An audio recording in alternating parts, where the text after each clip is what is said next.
நினைச்சேன். அவர் ஒரு பாயிண்ட் சொன்னார் பார்த்தீங்களா, அதிர்ஷ்டங்கிறது அதிர்ஷ்டத்துக்கு தான் வரும்னு சொன்னார்ல, அது ஏன் பாயிண்ட் அது போயிடுச்சுன்னு நினைச்சுக்கிட்டு இருந்தேன். அதெல்லாம் முந்தைய சொல்லிட்டாரு.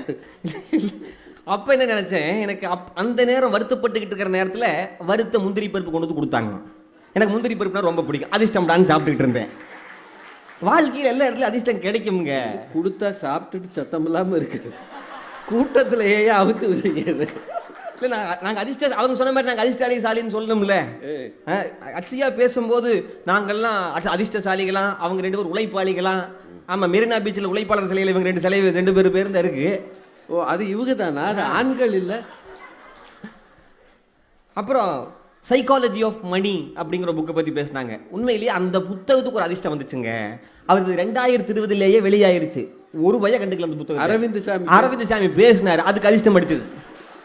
இனிமே எந்த புத்தகம்னாலும் அரவிந்த் சாமியை பேச சொல்லுங்க. இது வரைக்கும் யாரும் கண்டுக்கல. ஆமா, ஒவ்வொன்றா அவர் அவுத்து விடுறாங்க பாருங்க. அப்புறம் குரட்டை விட்டோர் எல்லாம் கோட்டை விட்டாராமா, அது அதிர்ஷ்டம் இல்லையாமா. உண்மையாவே குரட்டை விட்டு படுத்த உடனே தூங்குவது அதிர்ஷ்டம் தான்.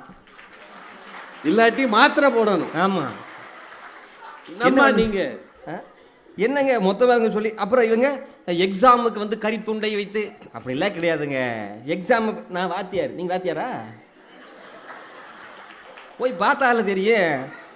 என் கிளாஸ்ல ஒரு பையன் முருகேசன் பேரு, கொக்குன்னு எழுத சொன்னா கெக்குன்னு எழுதுறான், தேங்காய் எழுத சொன்னா தொங்காயின்னு எழுதுறான், எலுமிச்சம்பழம் எழுத சொன்னா ஏழுமச்சாம்பழம் எழுதுறான். என்னடா இப்படி எழுதுறியே, தமிழே இப்படி எழுதுறிய, தமிழ்நாட்டில் இப்படி எழுதுறியாடா அப்படின்னு கேட்டா, எப்படிடா பாஸ் பண்ண, யார் அவனுக்கு தமிழ் வாத்தியார், எப்படிடா பாஸ் பண்ண, நான் கொரோனா பாஸ்ங்கிறேன். இவரோட இவரே பைக்ல வேற வந்திருக்காரு பாருங்க. உண்மையிலே இப்படிப்பட்ட ஒரு மனுஷனுக்கு கல்யாணமானது உண்மையிலே அதிர்ஷ்டம் தான். அதுவும் வரும்போது இந்த வழியா வேற வந்திருக்கிறார். திடல் யாருமே இல்லாம இருந்திருக்கு. ஆனா பார்த்தா இவ்வளவு கூட்டம் வந்து விட்டதே, இது என்னுடைய அதிர்ஷ்டம் தானே, அப்படிதானங்க சொன்னாரு. அப்ப இவருடைய அதிர்ஷ்டம் தானே இவ்வளவு கூட்டம் வந்தது. அப்ப இவர் ஏன் பேசணும்? பேசாம உட்காரலாம். இப்படியே இவரோடு இவரே பார்த்து கொண்டு இப்படியே நின்று கொண்டே இருந்தால் கூட்டம் கைதட்டி என்கரேஜ் பண்ணுவாங்க. அதே முந்திரி பருப்பு சாப்பிட்டு இங்க எடுத்து வச்சு இப்படியே 5 நிமிஷம் பெல் அடிக்கிற வரைக்கும் சாப்பிட்டுட்டு போய் உட்கார்ந்துருக்கலாம்ல. ஏன் உயிரை கொடுத்து அப்படியே மூச்சு வாங்க வாங்க பேசுறார்? ஏன்? அதிர்ஷ்டம் என்ற தலைப்பில் பேசினாலும் கூட உழைத்தால் தான் வெற்றி கிடைக்கும் என்று எங்கள் சிவசதீஷுக்கு தெரிந்திருக்கிறது. இந்த வயசுல முனைவர் ஆகணும்னா சும்மா உட்கார்ந்துருக்க முடியுமா? இவர் கொரோனா பேச்சில் இருந்து அவர் முனைவராக இருக்க மாட்டாரா? இந்த இளம் வயதில் முனைவர் பட்டம் பெற வேண்டும் என்றால் மற்ற பசங்க மாதிரி ஊர் சுத்தாம, சினிமா பார்க்காம, மொபைல் பார்க்காம 24 மணி நேரமும் படித்தால் மட்டும்தான் இந்த இடத்துக்கு வர முடியும். அதை சாதித்த உழைப்பாளி சிவசதீஷ். தயவு செஞ்சு உங்க உழைப்பை நீங்களே அவமானப்படுத்தாதீர்கள். அதிர்ஷ்டம் என்று திருமணம் ஆகிவிட்டது, சந்தோஷம், அதிர்ஷ்டம் தான். 1ஆம் தேதி இப்படியே உட்காந்து உங்க மனைவி முகத்தை பார்த்து சிரிச்சுக்கிட்டே இருக்க வேண்டியதானே. 1ஆம் தேதி சம்பளம் கொடுத்தா தானேங்க அதிர்ஷ்டத்துக்கு அப்புறம் அடி விழாம தப்பிக்க முடியும். சம்பளம் கொடுக்கணும்னா உழைக்கணும்ல. அங்கேயும் போய் ஜோக் சொல்லிக்கிட்டு இருக்கிறாரு பாருங்க. எனக்கு தெரிஞ்சு கல்லூரியில பாடம் நடத்தாம, பரீட்சை வைக்காம, முட்டை மார்க் எடுத்தாலும் திட்டாம, ஆனா ஜோக் சொன்னா மட்டும் சிரிக்காட்டி கோவம் வர்ற ஒரே வாத்தியார் எங்கள் சிவசதீஷ் வாத்தியார் தான். உங்க காலத்துல நாங்க பிறந்து படிக்காம போயிட்டோம். யாரும் அவர் மாணவர்கள் எல்லாம் அதிர்ஷ்டசாலி. ஆமா, உண்மையிலேயே. அதனாலதான் கெக்குன்னு எழுதுறாங்க. அவனுக்கு வேலை கிடைக்குங்கிறீங்க. தொங்காயின்னு எழுதுறவனுக்கு வேலை கிடைக்கும்னு நினைக்கிறீங்க. அவன் உருப்படுவான்னு நினைக்கிறீங்க. ரொம்ப கஷ்டம்யா. உங்களுக்கு வாச்சு அதிர்ஷ்டம் அவனுக்கு வாய்க்கணும்ல. வாய்க்கலன்னா என்ன செய்வான்? எல்லாரும் உங்களை மாதிரி அதிர்ஷ்டத்துல பிறப்பாங்களா? என்ன சொல்ல வரீங்க? அதிர்ஷ்டம் யாராவது ஒரு சிலர் மேல் தான் கருணை காட்டுகிறது. மற்ற எல்லோரும் உழைத்தால் மட்டும்தான் வெற்றி பெற முடியுமே தவிர இவர் பேச்சை கேட்டு உட்காந்துக்கிட்டே இருந்தா உருப்படாம தான் போகும். அதிர்ஷ்ட குழுக்கள் இருக்கா இல்லையா? இன்னைக்கு இருக்கா இல்லையா? சில கூட்டங்களுக்கு எல்லாரும் வாங்க, நிறைவில் குலுக்குவோம். உங்கள் நம்பருக்கு பரிசு விழுந்தால் ஒரு சின்ன டிவி கிடைக்கும், ஒரு மொபைல் கிடைக்கும். இருக்கா இல்லையா? அதை வாங்கினால எல்லாரும் என்ன பாராட்டுறாங்க? 1000 பேர் வந்தாயா, இவனுக்கு அடிச்சிச்சியா யோகம் சொல்கிறோம்ல. அப்படின்னா அதிர்ஷ்டத்துக்கு ஒரு வாய்ப்பு இருக்குது. என்னங்க இருக்குல்ல சார்? லக்கி நம்பர்னு ஒன்று இருக்குல்லங்க. உங்கள் ஒவ்வொருத்தர் பிறந்த தேதியும் வச்சு ஒரு நம்பர் சொல்லுவாங்க, இதுதான் லக்கி நம்பர். நீங்கள் வெளிநாடுகளுக்கு போனீங்கன்னா 13வது மாடியே இருக்காது பெரும்பாலும். அமெரிக்காலே அதுதான்.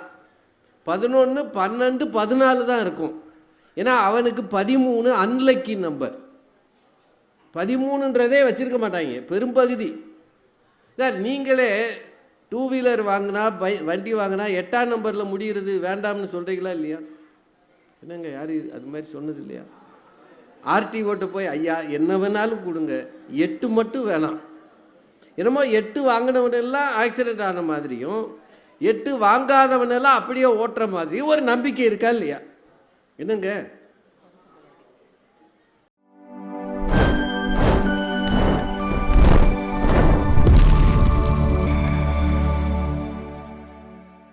ஒரே நோக்கம்தான், தமிழ் மொழிக்காக மக்களை சந்திக்க வேண்டும் என்ற ஆர்வத்துக்காக பேச்சுக்கலையை வளர்க்க வேண்டும் என்ற சிந்தனைக்காக இங்கே வந்திருக்கிறார். அதான முக்கியம் இல்லையா? இந்த வயசுலேயே ஒரு பேச்சாளராக இருக்கிறதுன்றது ரொம்ப ஆச்சரியமான விஷயம்தான். அவங்க சொல்றது உழைப்பு தாங்க. என்னோட வாழ்க்கையில் நான் உழைச்சிக்கிட்டே இருக்கிறேன். காலையில் எழுந்து வீட்டு சமையல் பண்ணி வீட்டில் எல்லாருக்கும் கொடுத்துட்டு அதே சாப்பாடை சாயந்தரம் வரைக்கும் இந்த குழந்தைங்க சத்தத்தை கொஞ்சம் குறைங்களேன் தயவுசெய்து. நம்ம குழந்தைங்க வச்சுருக்கவங்க தயவுசெய்து கொஞ்சம் அமைதியாக. ஏன்னா அது முன்னாடி உட்காந்து அவன் உழைக்க ஆரம்பிச்சிட்டான்னு அர்த்தம். காலையில் எழுந்து வீட்டில் தேவையானதை சமைச்சு வச்சுட்டு இங்கே வந்திருக்கிறேன். இதே சாப்பாடை ராத்திரி வரைக்கும் சாப்பிடுங்க, வேறு எங்கேயும் வெளியில் சாப்பிட்றாதீங்க, மிச்சம் இருந்தால் வச்சுருங்க, நாளைக்கு வந்து நான் சாப்பிட்டுக்கிறேன் அப்படின்னு சொல்லிட்டு வந்திருக்கிறாங்க அக்ஷயா.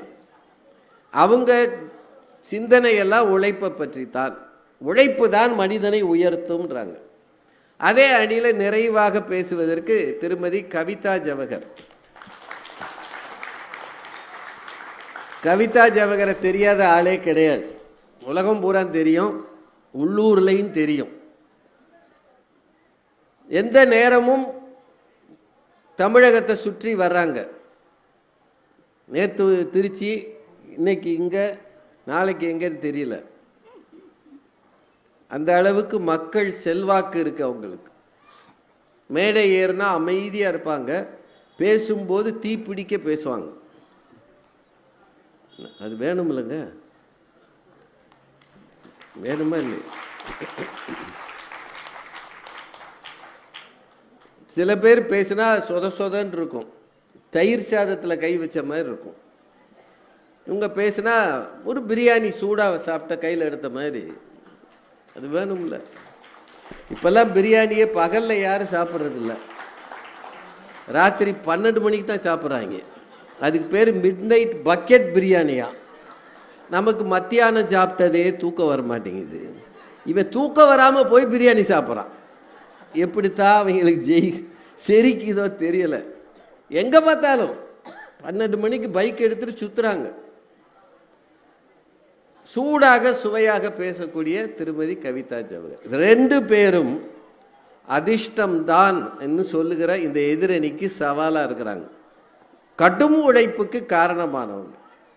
அதெல்லாம் இல்லைங்க, என்ன கஷ்டப்பட்டு என்ன ஆக போகுது? ஒரு சிலருக்கு தான் மேலே வர்ற வாய்ப்பு வருது, மற்றவெல்லாம் பரிதாபமாக கையை கட்டி நிற்கிறான். லக்குன்னு ஒன்று இருக்குங்க, ஃபார்ச்சூன்னு ஒன்று இருக்குங்க, யோகம்னு ஒன்று இருக்குங்க. அது இருந்தால் தாங்க ஜெயிக்க முடியும் அப்படின்னு பேசுறதுக்கு திருச்சி சிவகுருநாதன் அவர்.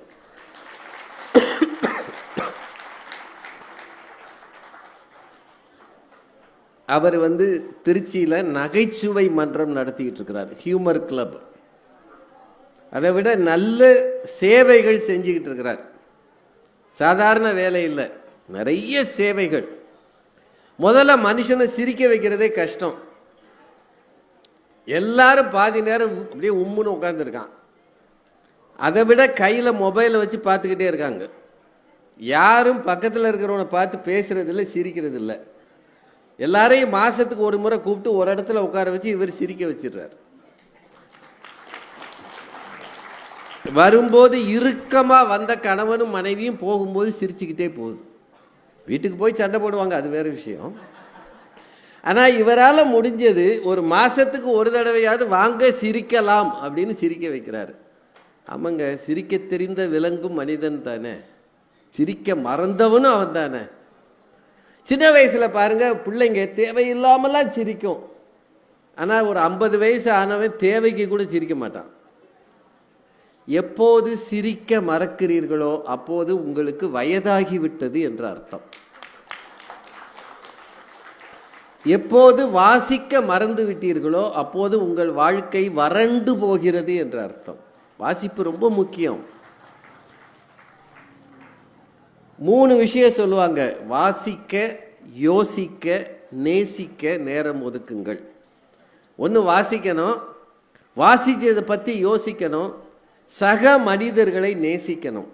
இது 3க்கும் நேரம் ஒதுக்காவிட்டால் அந்த நேரம் வீணான நேரம்தான். ஒரு நாளின் நேரத்தை வகுத்து பார்த்தீங்கன்னா எவ்வளவு நேரத்தை வீணடிக்கிறோம்னு நீங்களே தெரிஞ்சுக்குவீங்க.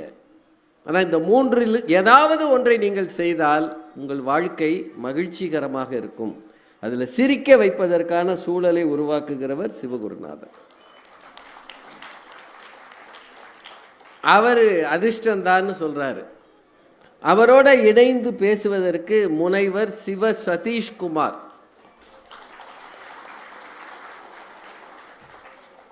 அவர் ஒரு பல்கலைக்கழகத்தில் தமிழ் பேராசிரியராக இருக்கிறாரு. சின்ன வயசுலேயே முனைவர் பட்டம் பெற்றிருக்கிறார். அது எல்லாத்தையும் விட நிறைய பக்தி இலக்கியங்களை அவர் படித்து வச்சிருக்கிறார். எனக்கு தெரிய இந்த மேடையில் இருக்கிற 5 பேரில் மிக அதிகம் பக்தி இலக்கியம் தெரிஞ்சவர் அவர் தான்.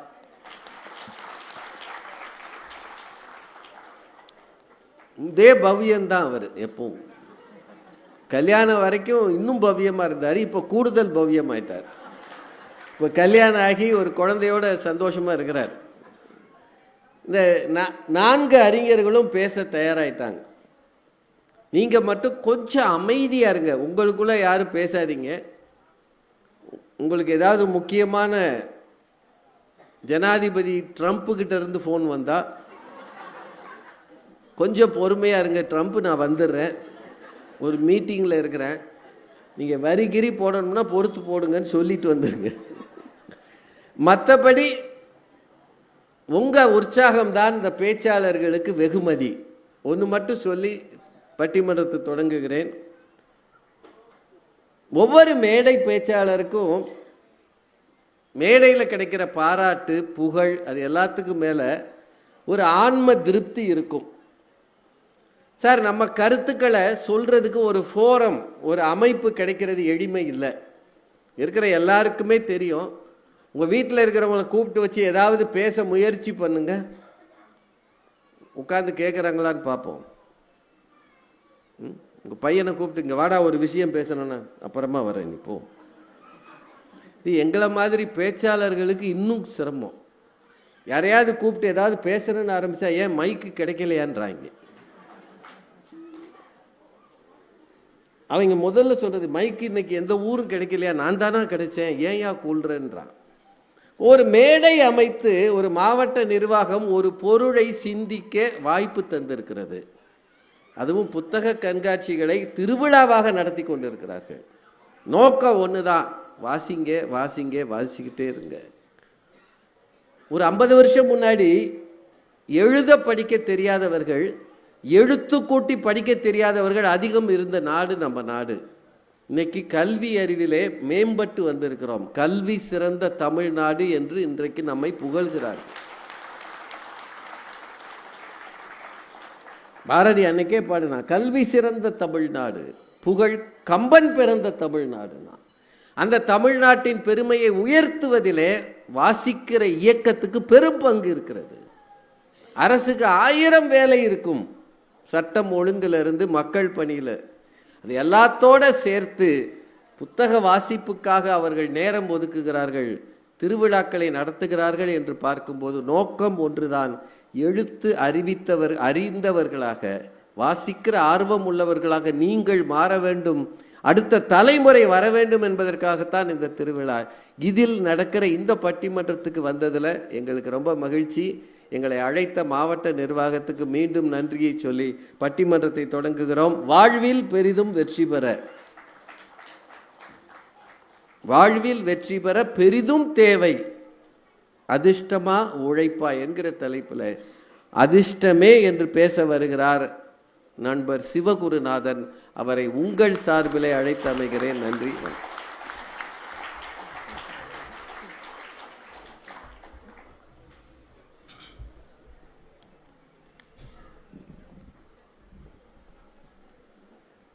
திருவள்ளூர் மாவட்டம் சார்பில் மிக சிறப்பானதொரு இலக்கிய விழாவாக, அறிவு திருவிழாவாக நடைபெற்று கொண்டிருக்கின்ற இந்த அற்புதமான புத்தக திருவிழாவின் அருமையான பட்டிமன்றத்திற்கு நடுவர் பொறுப்பேற்றுள்ள மரியாதைக்குரிய எங்கள் நடுவர் ஐயா அவர்களே, திருவள்ளுவர் மாவட்ட ஆட்சித்தலைவர் அவர்களே, மேடையில் இடம் சார்ந்துள்ள இலக்கிய வழக்கறிஞர்களே, எதிரே அமர்ந்திருக்கின்ற மாவட்ட நிர்வாகத்தினரே, தமிழ் உறவுகளே, அனைவருக்கும் வணக்கம்.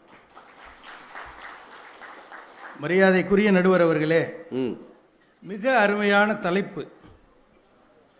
நான் இங்கு வரும்போது என்னிடத்திலே பாரதிதாசனுடைய வாழ்க்கை வரலாறு நூல் இருக்கிறது, அவருடைய உரை வளம் இருக்கிறது, கவிதை குறித்த ஆய்வு நூல் எல்லாம் இருக்கிறது. சரி.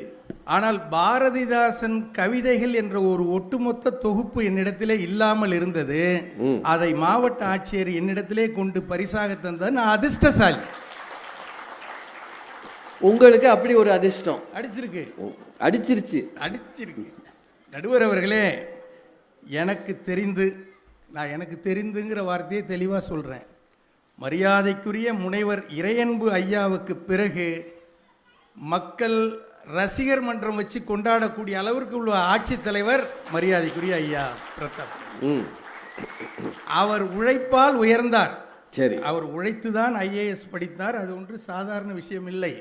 ஆனால் இவரை பெற்ற பெற்றோர்கள் அதிர்ஷ்டசாலிகள். இவரை பெற்ற பெற்றோர்கள் அதிர்ஷ்டசாலிகள். அந்த அளவுக்கு தான் அதிர்ஷ்டமும் வெற்றியும் வாழ்க்கையில் மாறி மாறி தான் வரும். ஒரு அற்புதமான திருவிழா இது, அற்புதமான திருவிழா.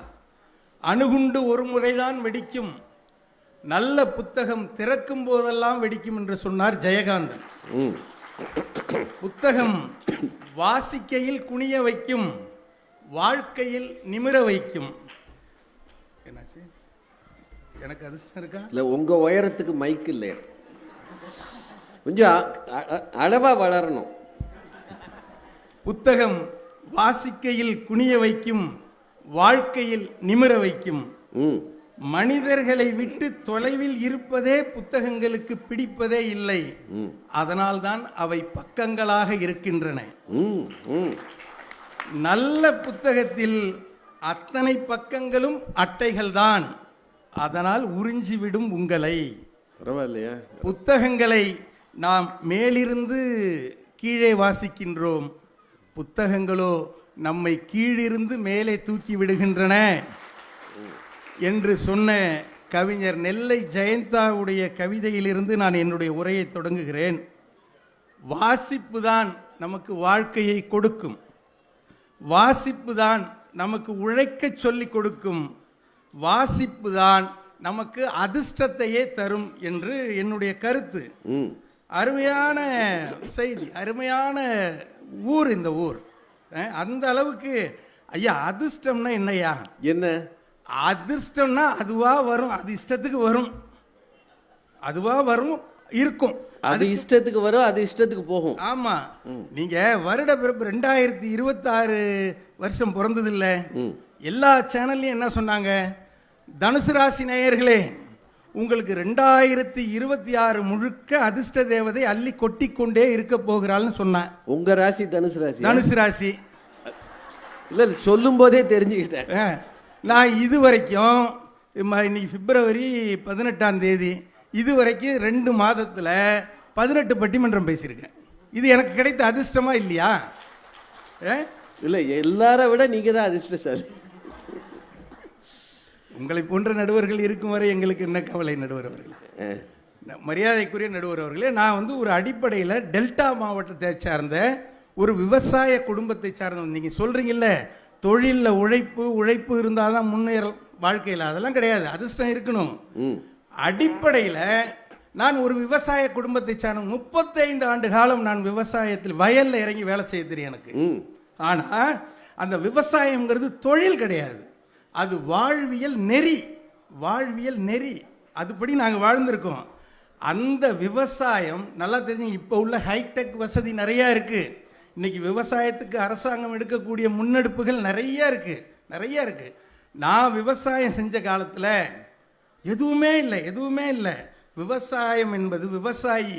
நான் படித்த காலத்திலே இந்திய விவசாயி கடனிலே பிறந்து, கடனிலே வளர்ந்து, கடனிலே மறைந்து, தன் சந்ததியினரையும் கடனாளியாக்கி விட்டு செல்கிறான் அப்படிங்கிற சொலவடை தான் இருந்துச்சு அன்னைக்கு. இன்னைக்கு அப்படி இல்லை. அரசாங்கம் நிறைய செஞ்சிருக்கு. ஐயா,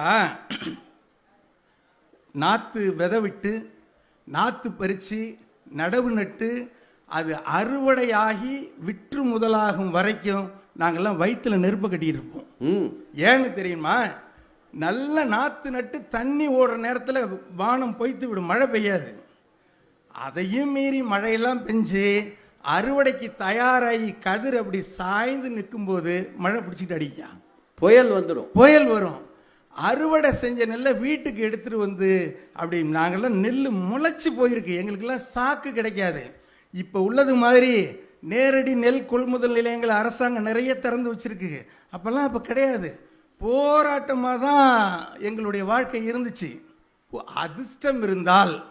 அதிர்ஷ்டம் இருந்தால் மட்டும்தான் மழை பொழிய வேண்டிய நேரத்திலே மழை பெய்யும், மழை பெய்யக்கூடாத நேரத்திலே மழை பெய்யாமல் இருக்கும்.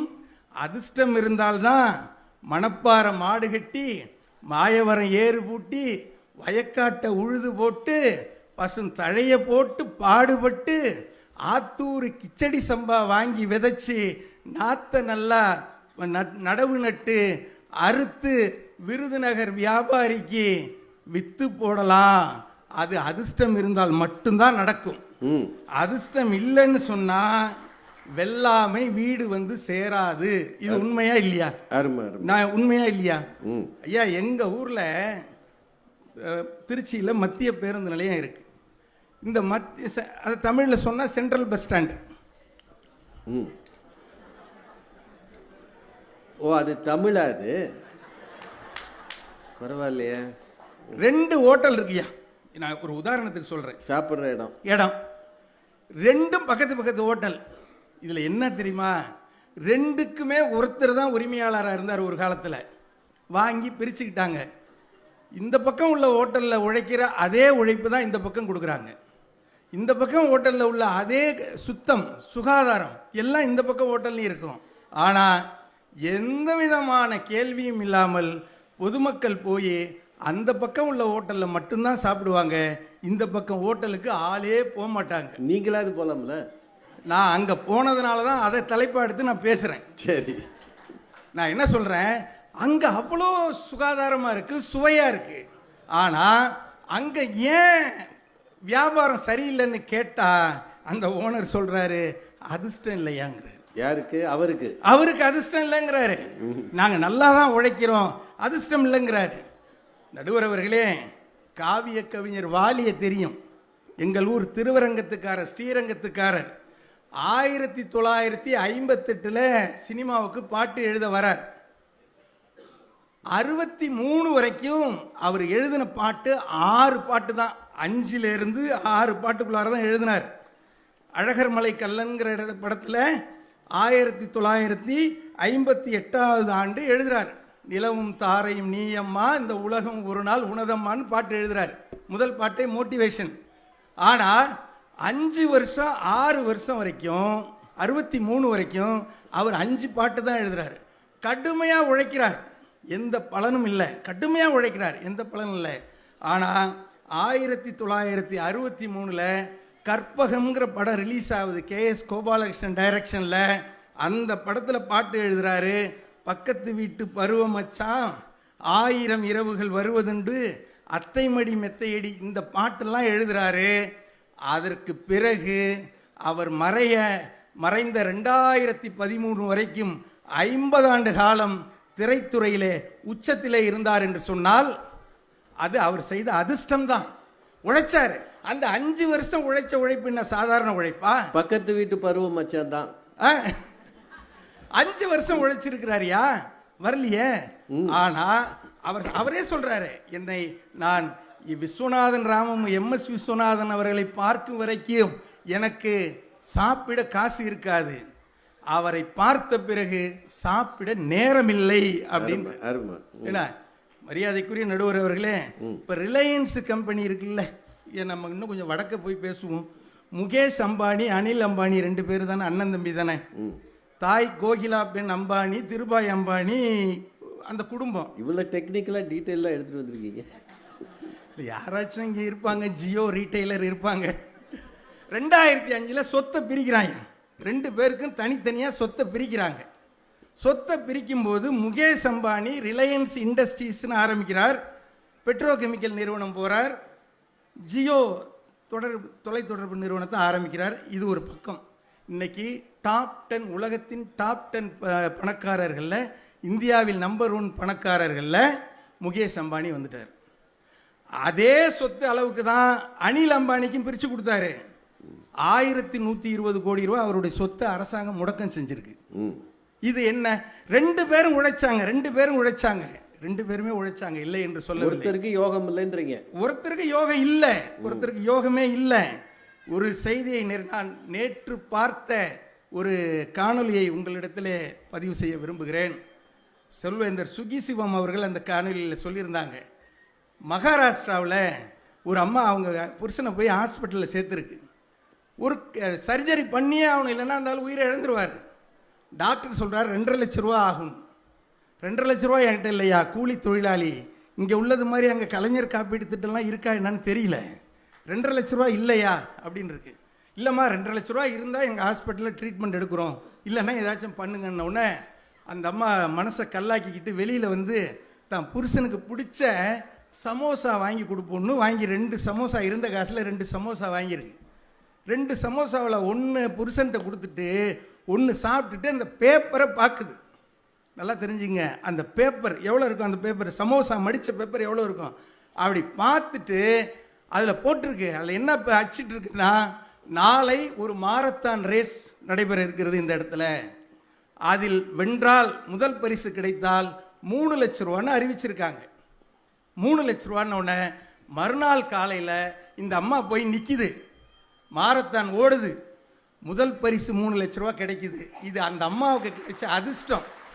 எதுமா உன்னை துரத்துனதுன்னு கேட்டாங்க. என்னுடைய கணவர் உயிர் என்னை துரத்தியது, என்னுடைய தாலி பாக்கியம், என்னுடைய அதிர்ஷ்டம், நான் ஓடினேன் வென்றேன் என்று சொன்னது. எந்த காலத்திலும் வாழ்க்கையிலே வெற்றி பெற உழைப்பு தேவை, இல்லை என்று சொல்லவில்லை, ஆனால் அதிர்ஷ்டம் அதிகமாக தேவை. வாய்ப்புக்கு நன்றி. சிவகுருநாதன் திருச்சியில் இருக்கிற ஹோட்டலில் தொடங்கி மகாராஷ்டிராவில் இருந்த ஓட்டத்தில் முடிச்சிட்டார்.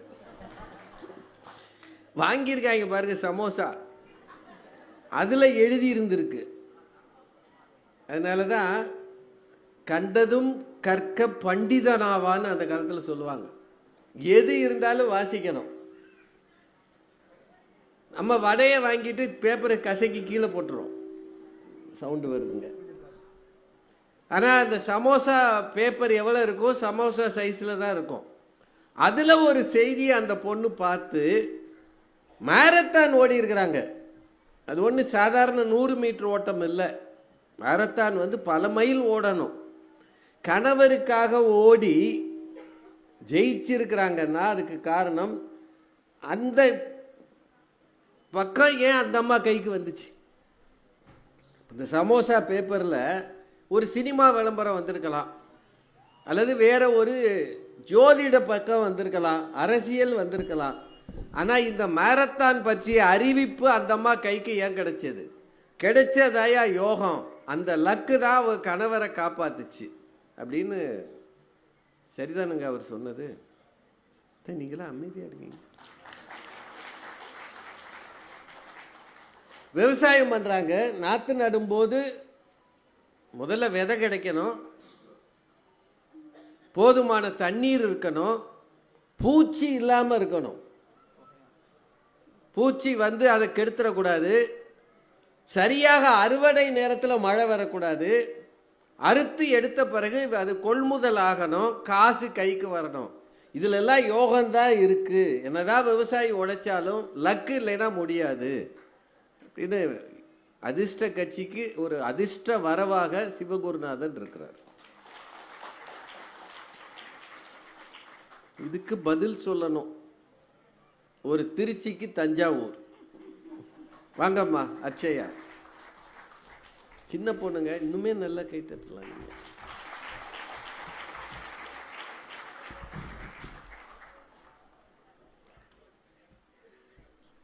மிகச் சிறப்பான முறையிலே இந்த புத்தக திருவிழாவை ஏற்பாடு செய்து நடத்தி கொண்டிருக்கிற மாவட்ட ஆட்சித்தலைவர் உள்ளிட்ட மாவட்ட நிர்வாகத்தினர் அனைவருக்கும், புத்தக திருவிழாவிலே புத்துணர்வோடு வந்து அமர்ந்திருக்கிற திருவள்ளூர் தமிழ் சொந்தங்களுக்கும், பெரும் மதிப்பிற்கும் போற்றுதலுக்கும் உரிய மையம் அமர்ந்திருக்கும் மாண்பமை நடுவர் அவர்களுக்கும், எங்கள் அணியை சார்ந்த உழைப்பாளி அக்கா அவர்களுக்கும், எதிரணியிலே இருக்கிற அதிர்ஷ்டசாலிகளுக்கும் என்னுடைய பணிவன்பான வணக்கங்கள்.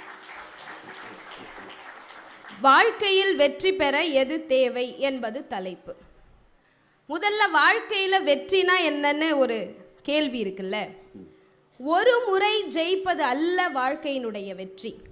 ஒவ்வொரு நாளும் உடையாமல் நிலைத்து நிற்பதுதான் வாழ்க்கையினுடைய வெற்றி. ஒரு முறை ஜெயிப்பதற்கு வேண்டுமானால் உங்கள் அதிர்ஷ்டம் உதவியாக இருக்கலாம்.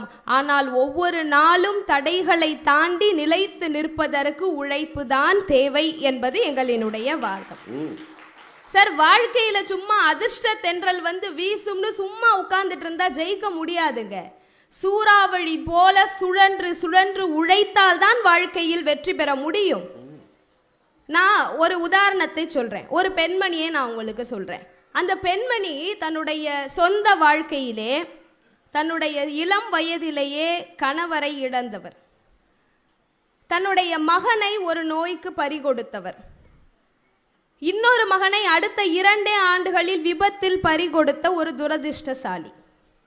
ஆனால் பொது வாழ்க்கையில் ஒரு அரசு ஊழியராக தன்னுடைய பணியை தொடங்கி ஆசிரியராகி, பேராசிரியராகி, சட்டமன்ற உறுப்பினராகி, அமைச்சராகி, ஆளுநராகி, இன்றைக்கு இந்திய நாட்டின் முதல் பழங்குடியின பெண் குடியரசுத் தலைவராக உயர்ந்திருக்கிற உழைப்பாளி. அவரினுடைய பெயர் திரௌபதி முர்மு அவர்கள்.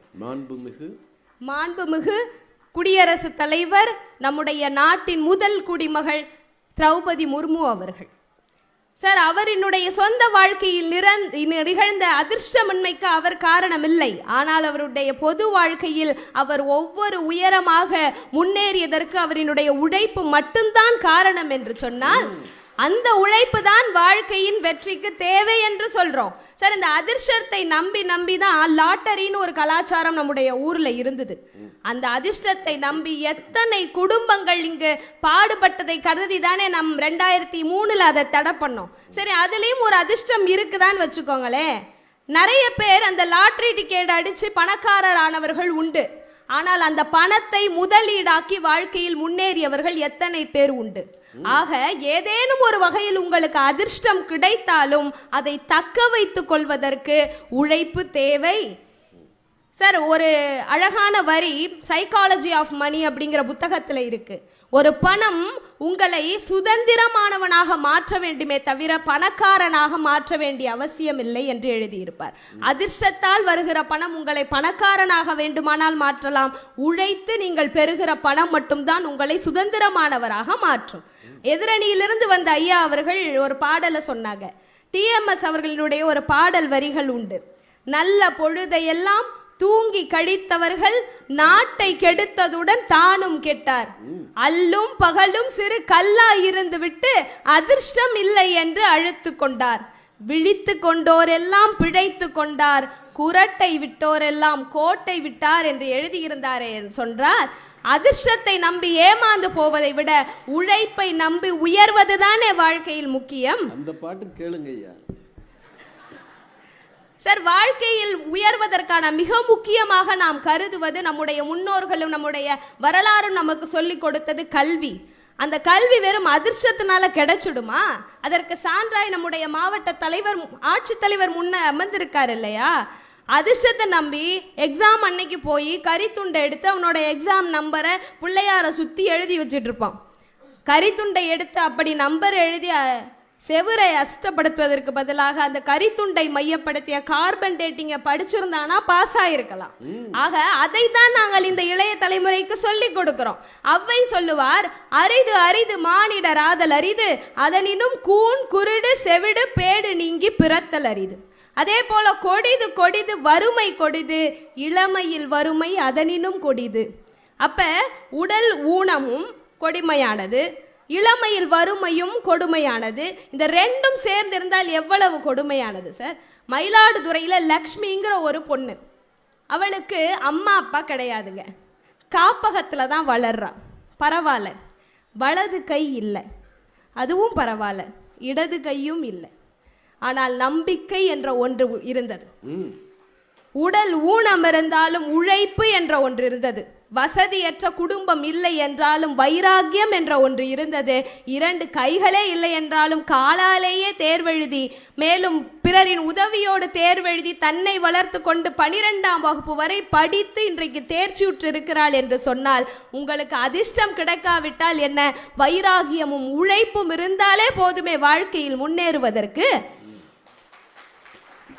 அட்சய திருதியைன்னு ஒரு நாளை நம்ம எல்லாம் சொல்றோம். அட்சயா திருதியை இல்லங்க, அட்சய திருதி.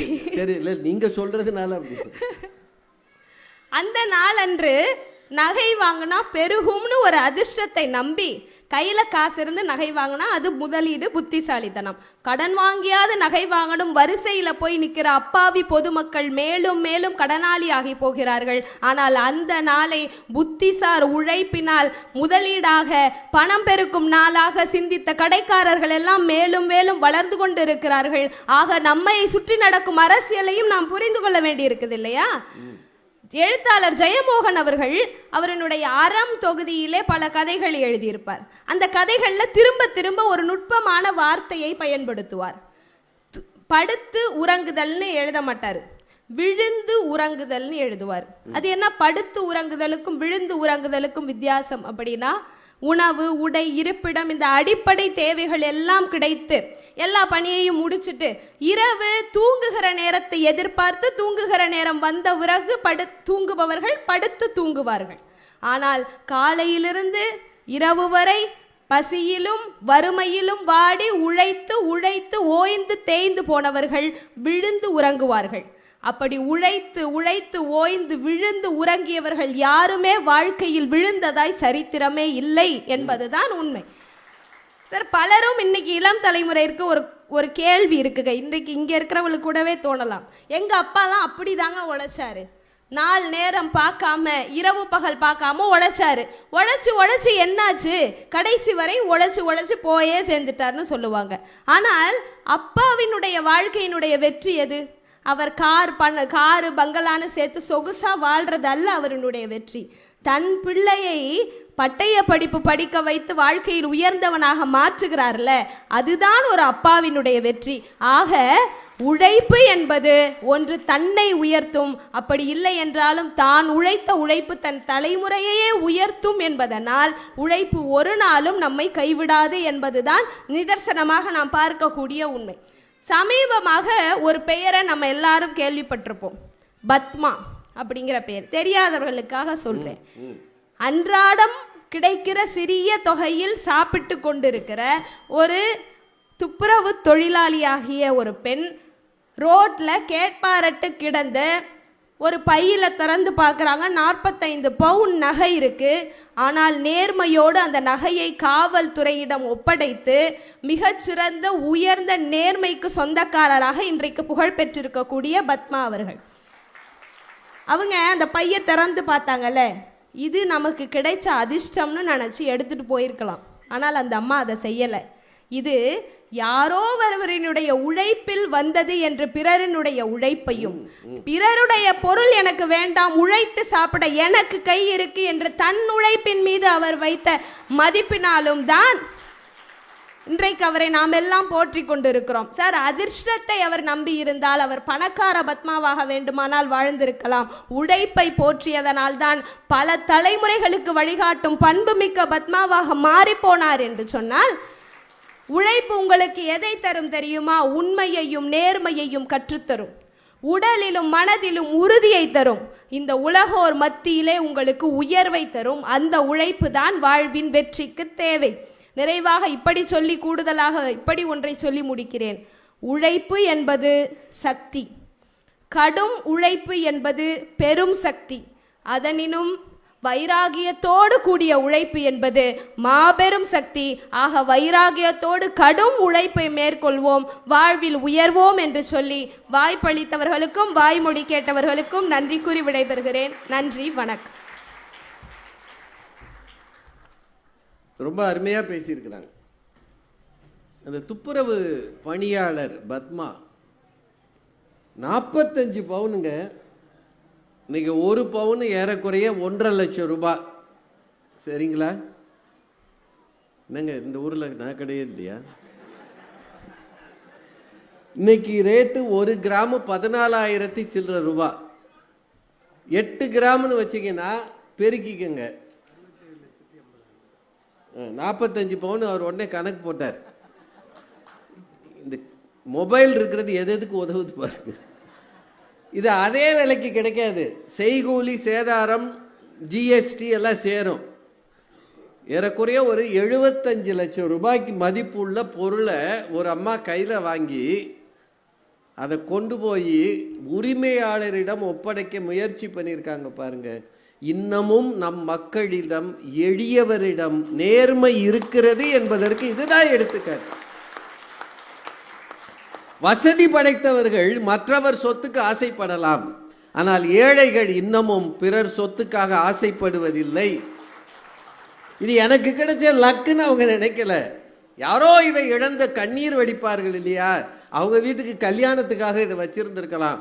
ஒரு பெண்ணின் வாழ்க்கையை நாம் கெடுத்துடக்கூடாதுன்னு எடுத்துட்டு ஓடி போய் காவல்துறையில் ஒப்படைச்சதுனால இன்றைக்கு அரசாங்கமே அவரை அழைத்து, அரசாங்கம் மட்டும் இல்லை, எல்லாரும், தனியார் அமைப்புகள், ஐயா பிரபலமான திரை நட்சத்திரங்கள் எல்லாரும் அவங்கள கூப்பிட்டு பாராட்டி இருக்கிறாங்கன்னா இதுக்கு காரணம் என்ன? உழைப்பை நம்பியவர்கள் ஒரு நாளும் லக்கை பற்றி யோசிக்க மாட்டாங்க. ரொம்ப நல்லா பேசியிருக்கிறாங்க. என்னங்க,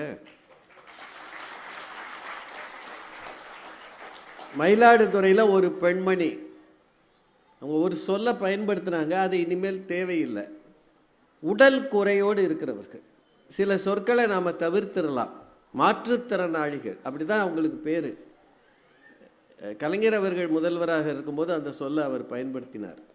நல்ல மேடையில் சில சொற்களை தவிர்த்திடலாம். உடல் குறை ஒன்றும் பெரிதல்ல. பொறியின்மை யாருக்கும் பழி என்று அறிவறிந்த ஆழ்வினையின்மை பழி, திருக்குறளில் சொல்லியிருக்கு. உடல் குறை ஒன்றும் பெரிதல்ல, அதிலிருந்து என்ன செய்கிறாய் என்பது தானே முக்கியம். உழைப்புத்தான் அதற்கு காரணம். இன்னும் இவர் ஒரு பாட்டு சொன்னால் அவங்க ஒரு பாட்டு. இவர் மணப்பாறை மாடு கட்டினார். அவங்க நல்ல பொழுதையெல்லாம் தூங்கி கெடுத்தவர்கள் நாட்டை கெடுத்ததுடன் தானும் கெட்டார். சிலர் அல்லும் பகலும் தெருக்கல்லாய் இருந்துவிட்டு அதிர்ஷ்டம் இல்லை என்று அலட்டி கொண்டார். விழித்து கொண்டோரெல்லாம் பிழைத்து கொண்டார். உன் போல் குரட்டை விட்டோரெல்லாம் கோட்டை விட்டார் அப்படின்னு பட்டுக்கோட்டை பாட்டை கொண்டாந்து ரொம்ப அழகாக பேசியிருக்கிறாங்க. என்னங்க, உங்கள் சார்பில் அவங்கள பாராட்டிடலாமா?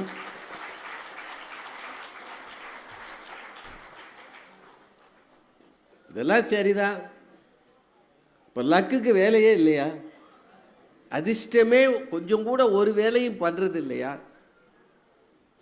நம்ம தம்பி சிவ சதீஷ்குமார் அதிர்ஷ்டமே.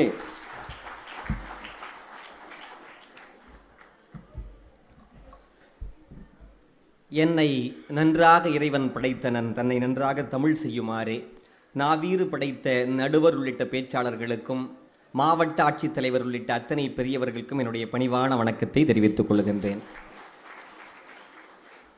வாழ்க்கையில் வெற்றி பெற பெரிதும் தேவை அதிர்ஷ்டமா உழைப்பா அப்படிங்கிற பட்டிமன்றம்.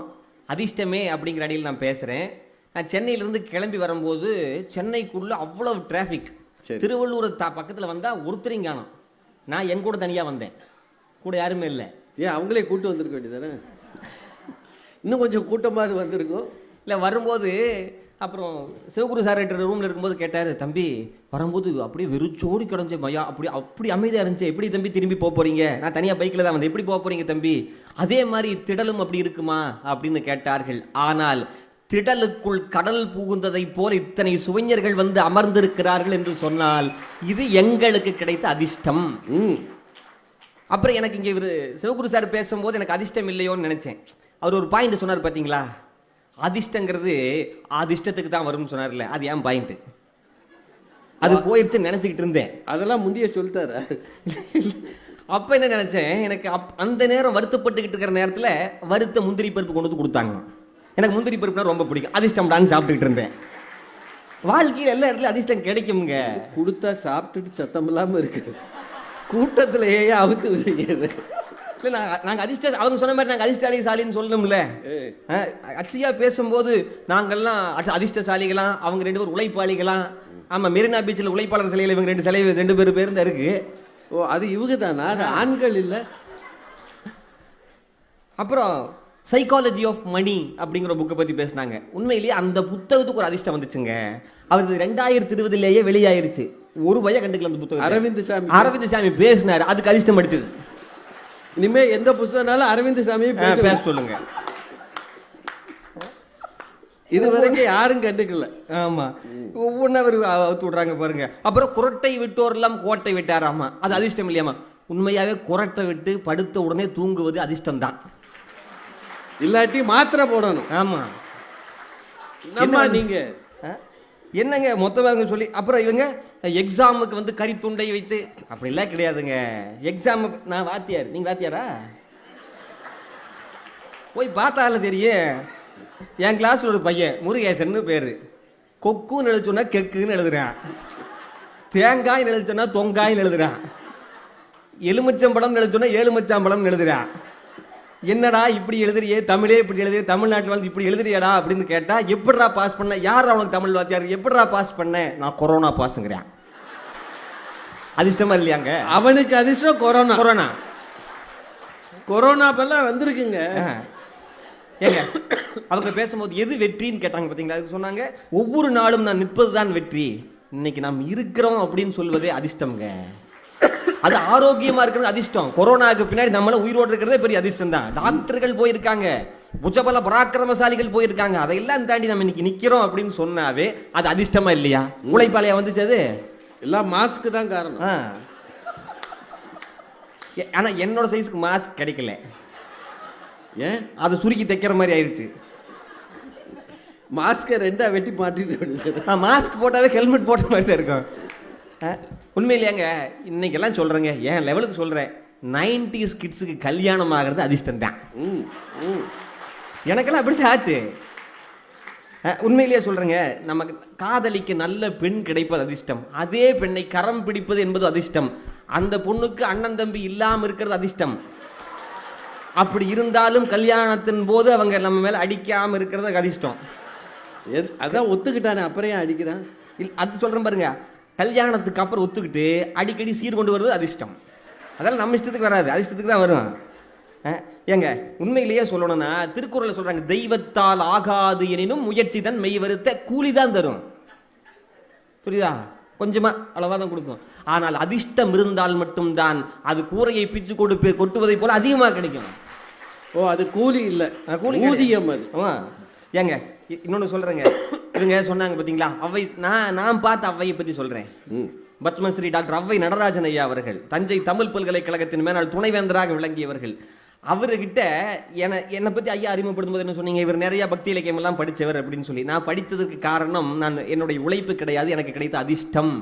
எப்படின்னு கேட்டா, சென்னையில் ஒரு பேச்சு போட்டியில வெற்றி பெற்று வர்றேங்க, ஒரு பேச்சாளராக வந்து தொகுத்து வழங்குறேன்.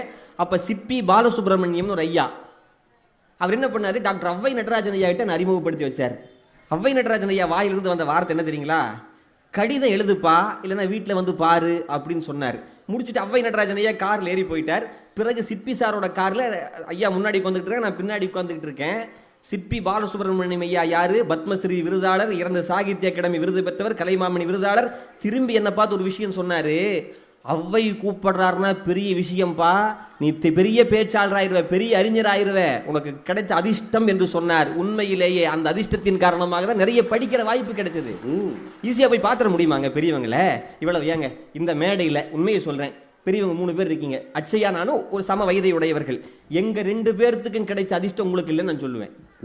ஏன்னா ஆமாங்க, அவங்க எங்களை விட உழைச்சவங்க, படிச்சவங்க.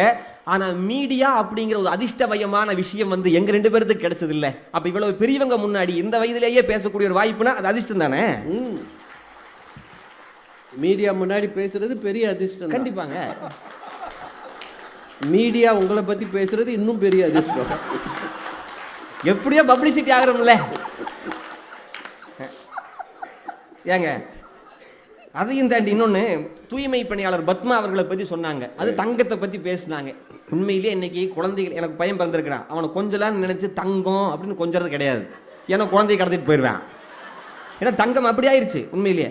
அப்படி இருக்கும்போது அந்த பத்மா அவர்கள் 45 சவரன், அதை வித்தா 67 லட்சம். ஐயா எவ்வளவு விடுங்க ஐயா, அந்த கணக்கு இப்போ எதுக்கு முக்கியம்? அத்தனையும் திருப்பி கொடுத்தாங்கல்ல, வாங்கினவங்க அதிர்ஷ்டசாலியா இல்லையா? சரி, ஒண்ணு கேட்குறேன். அந்த பத்மா அவர்களிடத்துல வாழ்க்கையில தொடங்குகிற காலத்திலிருந்து அந்த நேர்மை இருந்துகிட்டு தான் இருந்திருக்கும். அதாவது சந்தி தெருப்பெருக்கும் சாஸ்திரம் கற்போம்னு பாரதி சொன்னார்ல, அதுக்கு சரியான உதாரணம் பத்மா அவர்கள். அவங்க நேர்மையா தான் இருந்தாங்க. பட் அந்த நேர்மை வெளிப்படுவதற்கு அந்த நேரத்தில் ஒரு வாய்ப்பு கிடைச்சது. அதுக்கு முன்னாடி நேர்மையா தான் இருந்தாங்க. அது வந்து அதிர்ஷ்டம் தான் சொல்லுவேன். நல்லது. அதை விட்டுட்டு இவங்க வந்து எப்போ பார்த்தாலும் சொன்னால ஏற்றுக்கவே முடியாது. அப்புறம் இன்னொன்று, எப்படி எறும்பா உழைக்கணும், சூறாவளி போல் சுரண்டு, எதுக்குங்க அப்படி உழைக்கணும்? தேவையில்லை. நம்ம சாப்பிட்ற 4 இட்லி எதுக்கு? அவ்வளோ போதும்யா. ஆமாம், உண்மையில் இங்கே பாருங்க, நம்ம புற்று இருக்குல்ல, புத்துக்கு என்ன புத்துன்னு பேர் சொல்கிறேங்க? பாம்பு புத்து. பாம்பா கட்டுது? கரையான் கட்டுது. கரையான் கட்டுற புத்துல பாம்பு போய் குடியிருக்குது. ஆனால் பேர் என்ன வந்துச்சு? வீதி ஓட்டு வெங்காயத்தை வெள்ளாமன்றது வெள்ளையப்பேன், தெனாவேட்டா தின்னு போது திண்ணையப்பேன்னு ஒரு கதை உண்டு. அது மாதிரி நமக்கு இயல்பா கிடைச்சி எடுத்துட்டு போக வேண்டியது தானே. உண்மையிலே எங்க இந்த மீடியா வந்ததுக்கு அப்புறம் பாத்ரூம் பாடகர்களாக கரைந்து போன எத்தனையோ பேர் இன்னைக்கு சூப்பர் சிங்கரா உயர்ந்திருக்காங்கன்னு சொன்னா அவங்களுக்கு கிடைத்த அதிர்ஷ்டம் தானே. உண்மையா சொல்றேனுங்க, நல்ல அப்பா அம்மாவுக்கு நம்ம பிறக்கிறதே பெரிய அதிர்ஷ்டம் தான். அது உழைப்பாளையா வருது. அது பூர்வ ஜென்மத்தில் செய்த புண்ணியம், இறைவனுடைய எப்படியாலும் வச்சுங்க, அது அதிர்ஷ்டம் தான். அதையும் தாண்டி நல்ல ஸ்கூல்ல போய் சேர்றது, நல்ல ஸ்கூல்ல சேர்றது பணத்தால உழைப்பு அப்படியெல்லாம் கிடையாதுங்க. நல்ல புலமையான வாத்தியார்கிட்ட படிக்கிறதுங்கிறது பெரிய அதிர்ஷ்டம் தான். கிடைக்குமாங்க? நல்ல வாத்தியார் இருக்கணும். அதையும் தாண்டி இப்போ எக்ஸாம் பத்தி நான் சொல்றேன். எக்ஸாம் பத்தி எல்லாம் பாஸ் பண்ண மாதிரி பேசுவீங்க. எக்ஸாம்ல 40 கொஸ்டின் இம்பார்ட்டன்ட் கொஸ்டின் கொடுத்துருப்போம். 36 கொஸ்டின் நம்ம ஆள் படிச்சுட்டு போயிருப்பான். 4 கொஸ்டின் தான் கேட்குற கொஸ்டின், சரியாக அவன் படிக்காத கொஸ்டின் தான் வந்திருக்கும். நம்ம ஆள் முருகேசன் இருக்கான் பார்த்தீங்களா, 4 கொஸ்டின் தான் படிச்சுட்டு போயிருப்பான். அந்த 4 கொஸ்டின் அவன் பாஸ் பண்ணிடுவான். யார் அதிர்ஷ்டசாலி? முருகேசன் தான். முருகேசன் அதையும் அவன் தான் கெக்குன்னு எழுதுனவன். கொக்கு கெக்கு அவன் பாஸ் ஆயிட்டான். Corona pass. அப்புறம் என்னது, சில பேர்லாங்க உண்மையை சொல்கிறேன், அக்கோ புக்கோ போட்டு எழுதுறவங்களாம் உண்டு, அப்படி பாஸ் ஆகணும் உண்டு. அப்புறம் சில பேர் ஏன்டா ஃபெயில் ஆனேன் அப்படின்னு கேட்டால், என்னோட பேப்பர் மத்தியான நேரத்தில் வாத்தியார்கிட்ட போயிடுச்சு சொல்கிறாங்களே இல்லையாங்க. பேப்பர் திருத்த களைப்பு வரும்.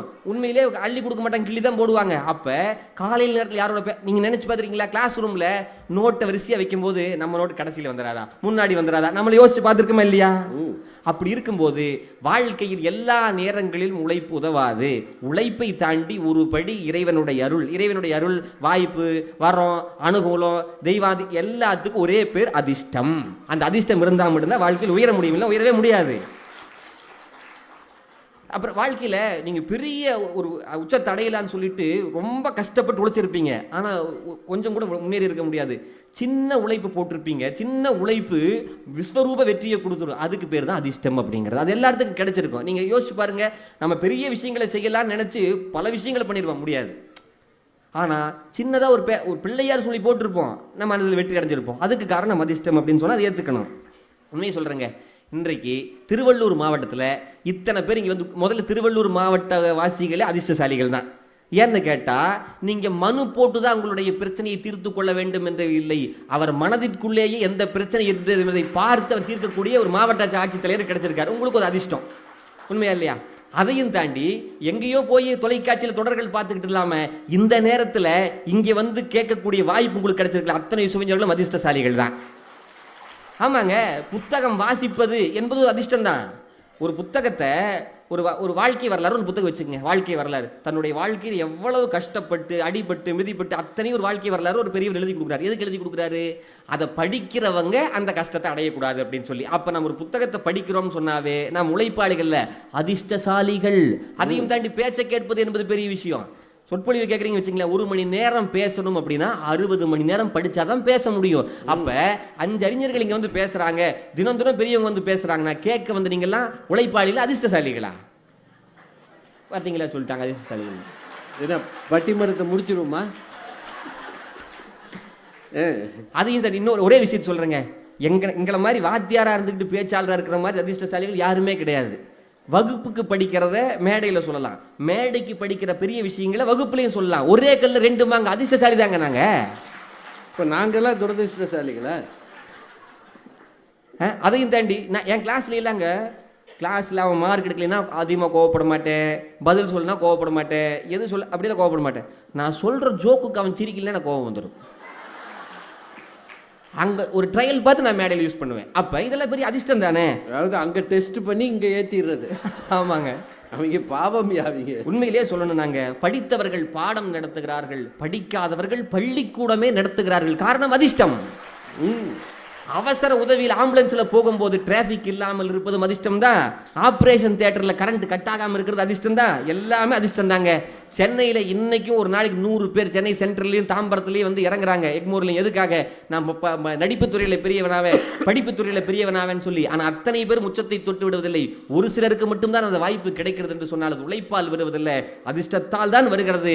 அதிர்ஷ்டம் தான் நம் வாழ்க்கையிலே நீடித்த வெற்றியை, நிலைத்த வெற்றியை தரும் என்று கூறி வாய்ப்புக்கு நன்றி கூறி விடைபெறுகின்றேன். நன்றி, வணக்கம்.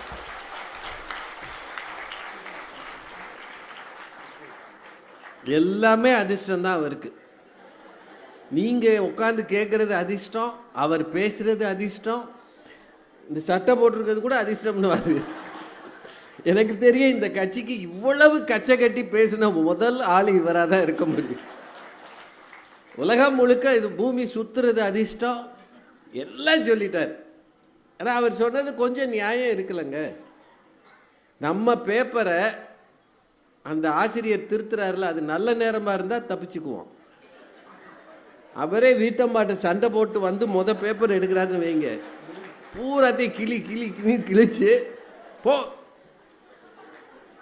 அவரே அந்த கல்யாண நாள் அன்னைக்கு வந்து திருத்துறாருன்னு வைங்க, பொங்கல் ரொம்ப நல்லா இருந்தது, ஸ்வீட் நல்லா இருந்தது, போடுறா கூட 2 மார்க் சொல்லலாம் தானே. எனக்கு ஆசிரியர் பணியை பற்றி தெரியாது, அவர் சொன்னதை தான் சொல்கிறேன். மத்தியான வேலையில் திருத்தினா மார்க்கு குறையும்ன்றாரு. இங்கே ஏன் மத்தியானம் திருத்துறீங்க? எல்லாத்தையும் காலையிலே திருத்த வேண்டியது தானே. பாவமியா அந்த பயலுங்க. கெக்குன்னு எழுதியிருக்கான் ஒருத்தன், காரணம் கொரோனா பாசம். ஒரு விஷயம் அவர் சொன்னாருங்க, நல்லவர்களோடு நமக்கு பரிச்சயம் கிடைப்பது பெரிய அதிர்ஷ்டம். அவ்வை நடராஜன் மாபெரும் அறிஞருங்க, தமிழ் இலக்கிய உலகத்தின் மிக மூத்த முன்னோடி அறிஞர் மறைந்த டாக்டர் அவ்வை நடராஜன் அவர்கள். ரொம்ப பெரிய அறிஞர், தஞ்சை தமிழ் பல்கலைக்கழகத்தினுடைய துணைவேந்தராக இருந்தவர், தமிழிலும் ஆங்கிலத்திலும் உரை நிகழ்த்தக்கூடியவர். கம்பராமாயணத்தை பற்றி பட்டிமன்றத்தை ஆங்கிலத்தில் நடத்தியிருக்கிறார் அவர். இங்கிலீஷில் கம்பராமாயண பட்டிமன்றம். இப்போ எவ்வளவு படித்திருப்பார். அவருக்கு பக்கத்தில் தொண்டனாக இருந்து கற்றுக்கிட்டேன்றாரு. இந்த இடம் கிடைச்சதே அதிர்ஷ்டம் தானே. கரெக்டு தானேங்க.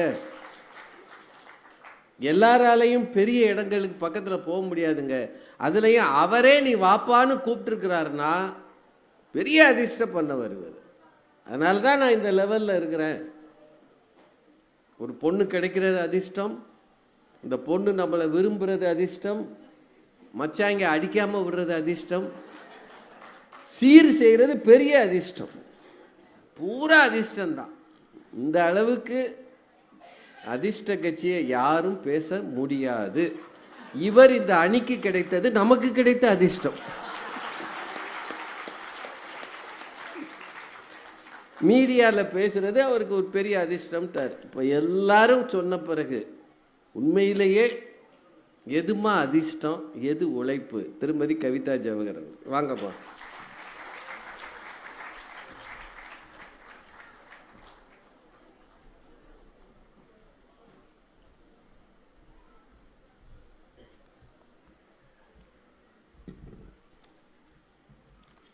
பேரன்பிற்கும் பெருமதிப்பிற்கும் உரிய நடுவர் அவர்களே, இரண்டு அணிகளையும் சார்ந்த அறிஞர் பெருமக்களே, இங்கே பெருந்திரளாக கூடியிருக்கிற என் அன்பிற்கினிய சகோதர சகோதரிகளே, திருவள்ளூர் மாவட்டத்தின் பொறுப்பை தன் உழைப்பால் மட்டுமே அடைந்திருக்கிற எங்கள் கம்பீரமான மாவட்ட ஆட்சியர் அவர்களே, உங்கள் அத்துணை பேருக்கும் என்னுடைய பணிவான வணக்கங்களை கனிவோடு தெரிவித்துக் கொள்கிறேன்.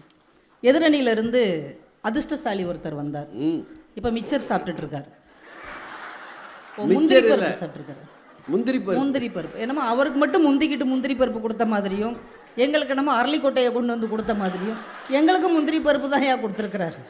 அரளிக்கொட்டையெல்லாம் கொடுப்பாங்க. எங்களுக்கு முந்திரி பருப்பு, மற்றவங்களுக்கு வேற என்னமோ இல்ல வேப்பங்கொட்டையா கொடுத்தாங்க. எங்களுக்கு முந்திரி பருப்பு தான் கொடுத்தாங்க. என்னமோ இவருக்கு மட்டும்தான் எல்லாம் கிடைச்ச மாதிரி அவரா கற்பனை பண்ணிக்கிறார். மேடையில் உள்ள எல்லாருக்கும் தானே திருமணம் ஆயிருக்கு. என்னமோ அவருக்கு மட்டும் திருமணமான மாதிரி அதிர்ஷ்டம் அடித்து விட்டது. அடுத்து மச்சனைங்க அடிக்காம இருக்கிறதே இவருக்கு அதிர்ஷ்டம் அடிச்சிருக்குன்னு அர்த்தம். 90s கிட்ஸ் இவரோட இவரே பைக்ல வேற வந்திருக்காரு பாருங்க. உண்மையிலே இப்படிப்பட்ட ஒரு மனுஷனுக்கு கல்யாணமானது உண்மையிலே அதிர்ஷ்டம் தான். அதுவும் வரும்போது இந்த வழியா வேற வந்திருக்கிறார். திடல் யாருமே இல்லாம இருந்திருக்கு. ஆனா பார்த்தா இவ்வளவு கூட்டம் வந்து விட்டதே, இது என்னுடைய அதிர்ஷ்டம் தானே அப்படிதானங்க சொன்னாரு. அப்ப இவருடைய அதிர்ஷ்டம் தானே இவ்வளவு கூட்டம் வந்தது. அப்ப இவர் ஏன் பேசணும்? பேசாம உட்காரலாம். இப்படியே இவரோடு இவரே பார்த்து கொண்டு இப்படியே நின்று கொண்டே இருந்தால் கூட்டம் கைதட்டி என்கரேஜ் பண்ணுவாங்க. முந்திரி பருப்பு சாப்பிட்டு இங்க எடுத்து வச்சு இப்படியே 5 நிமிஷம் பெல் அடிக்கிற வரைக்கும் சாப்பிட்டுட்டு போய் உட்கார்ந்துருக்கலாம்ல. ஏன் உயிரை கொடுத்து அப்படியே மூச்சு வாங்க வாங்க பேசுறார்? ஏன்? அதிர்ஷ்டம் என்ற தலைப்பில் பேசினாலும் கூட உழைத்தால் தான் வெற்றி கிடைக்கும் என்று எங்கள் சிவசதீஷுக்கு தெரிந்திருக்கிறது. இந்த வயசுல முனைவர் ஆகணும்னா சும்மா உட்கார்ந்து இருக்க முடியுமா? இவர் கொரோனா பேஜ்ல இருந்து அவர் முனைவராக இருக்க மாட்டாரா?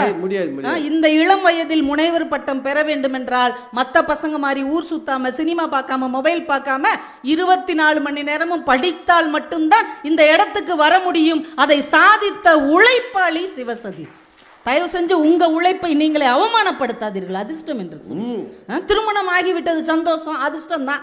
1ஆம் தேதி இப்படியே உட்காந்து உங்க மனைவி முகத்தை பார்த்து சிரிச்சுக்கிட்டே இருக்க வேண்டியதானே? 1ஆம் தேதி சம்பளம் கொடுத்தா தானேங்க அதிர்ஷ்டத்துக்கு அப்புறம் அடி விழாம தப்பிக்க முடியும். சம்பளம் கொடுக்கணும்னா உழைக்கணும்ல. அங்கேயும் போய் ஜோக் சொல்லிக்கிட்டு இருக்கிறாரு பாருங்க. எனக்கு தெரிஞ்சு கல்லூரியில பாடம் நடத்தாம பரீட்சை வைக்காம முட்டை மார்க் எடுத்தாலும் திட்டாம, ஆனா ஜோக் சொன்னா மட்டும் சிரிக்காட்டி கோவம் வர்ற ஒரே வாத்தியார் எங்கள் சிவசதீஷ் வாத்தியார் தான். உங்க காலத்துல நாங்க பிறந்து படிக்காம போயிட்டோம். அவர் மாணவர்கள் எல்லாம் அதிர்ஷ்டசாலி. ஆமா உண்மையிலேயே. அதனாலதான் கெக்குன்னு எழுதுறாங்க. அவனுக்கு வேலை கிடைக்குங்கிறீங்க. தொங்காயின்னு எழுதுறவனுக்கு வேலை கிடைக்கும்னு நினைக்கிறீங்க. அவன் உருப்படுவான்னு நினைக்கிறீங்க. ரொம்ப கஷ்டம்யா. உங்களுக்கு வாச்ச அதிர்ஷ்டம் அவனுக்கு வாய்க்கணும்ல. வாய்க்கலன்னா என்ன செய்வான்? எல்லாரும் உங்களை மாதிரி அதிர்ஷ்டத்துல பிறப்பாங்களா?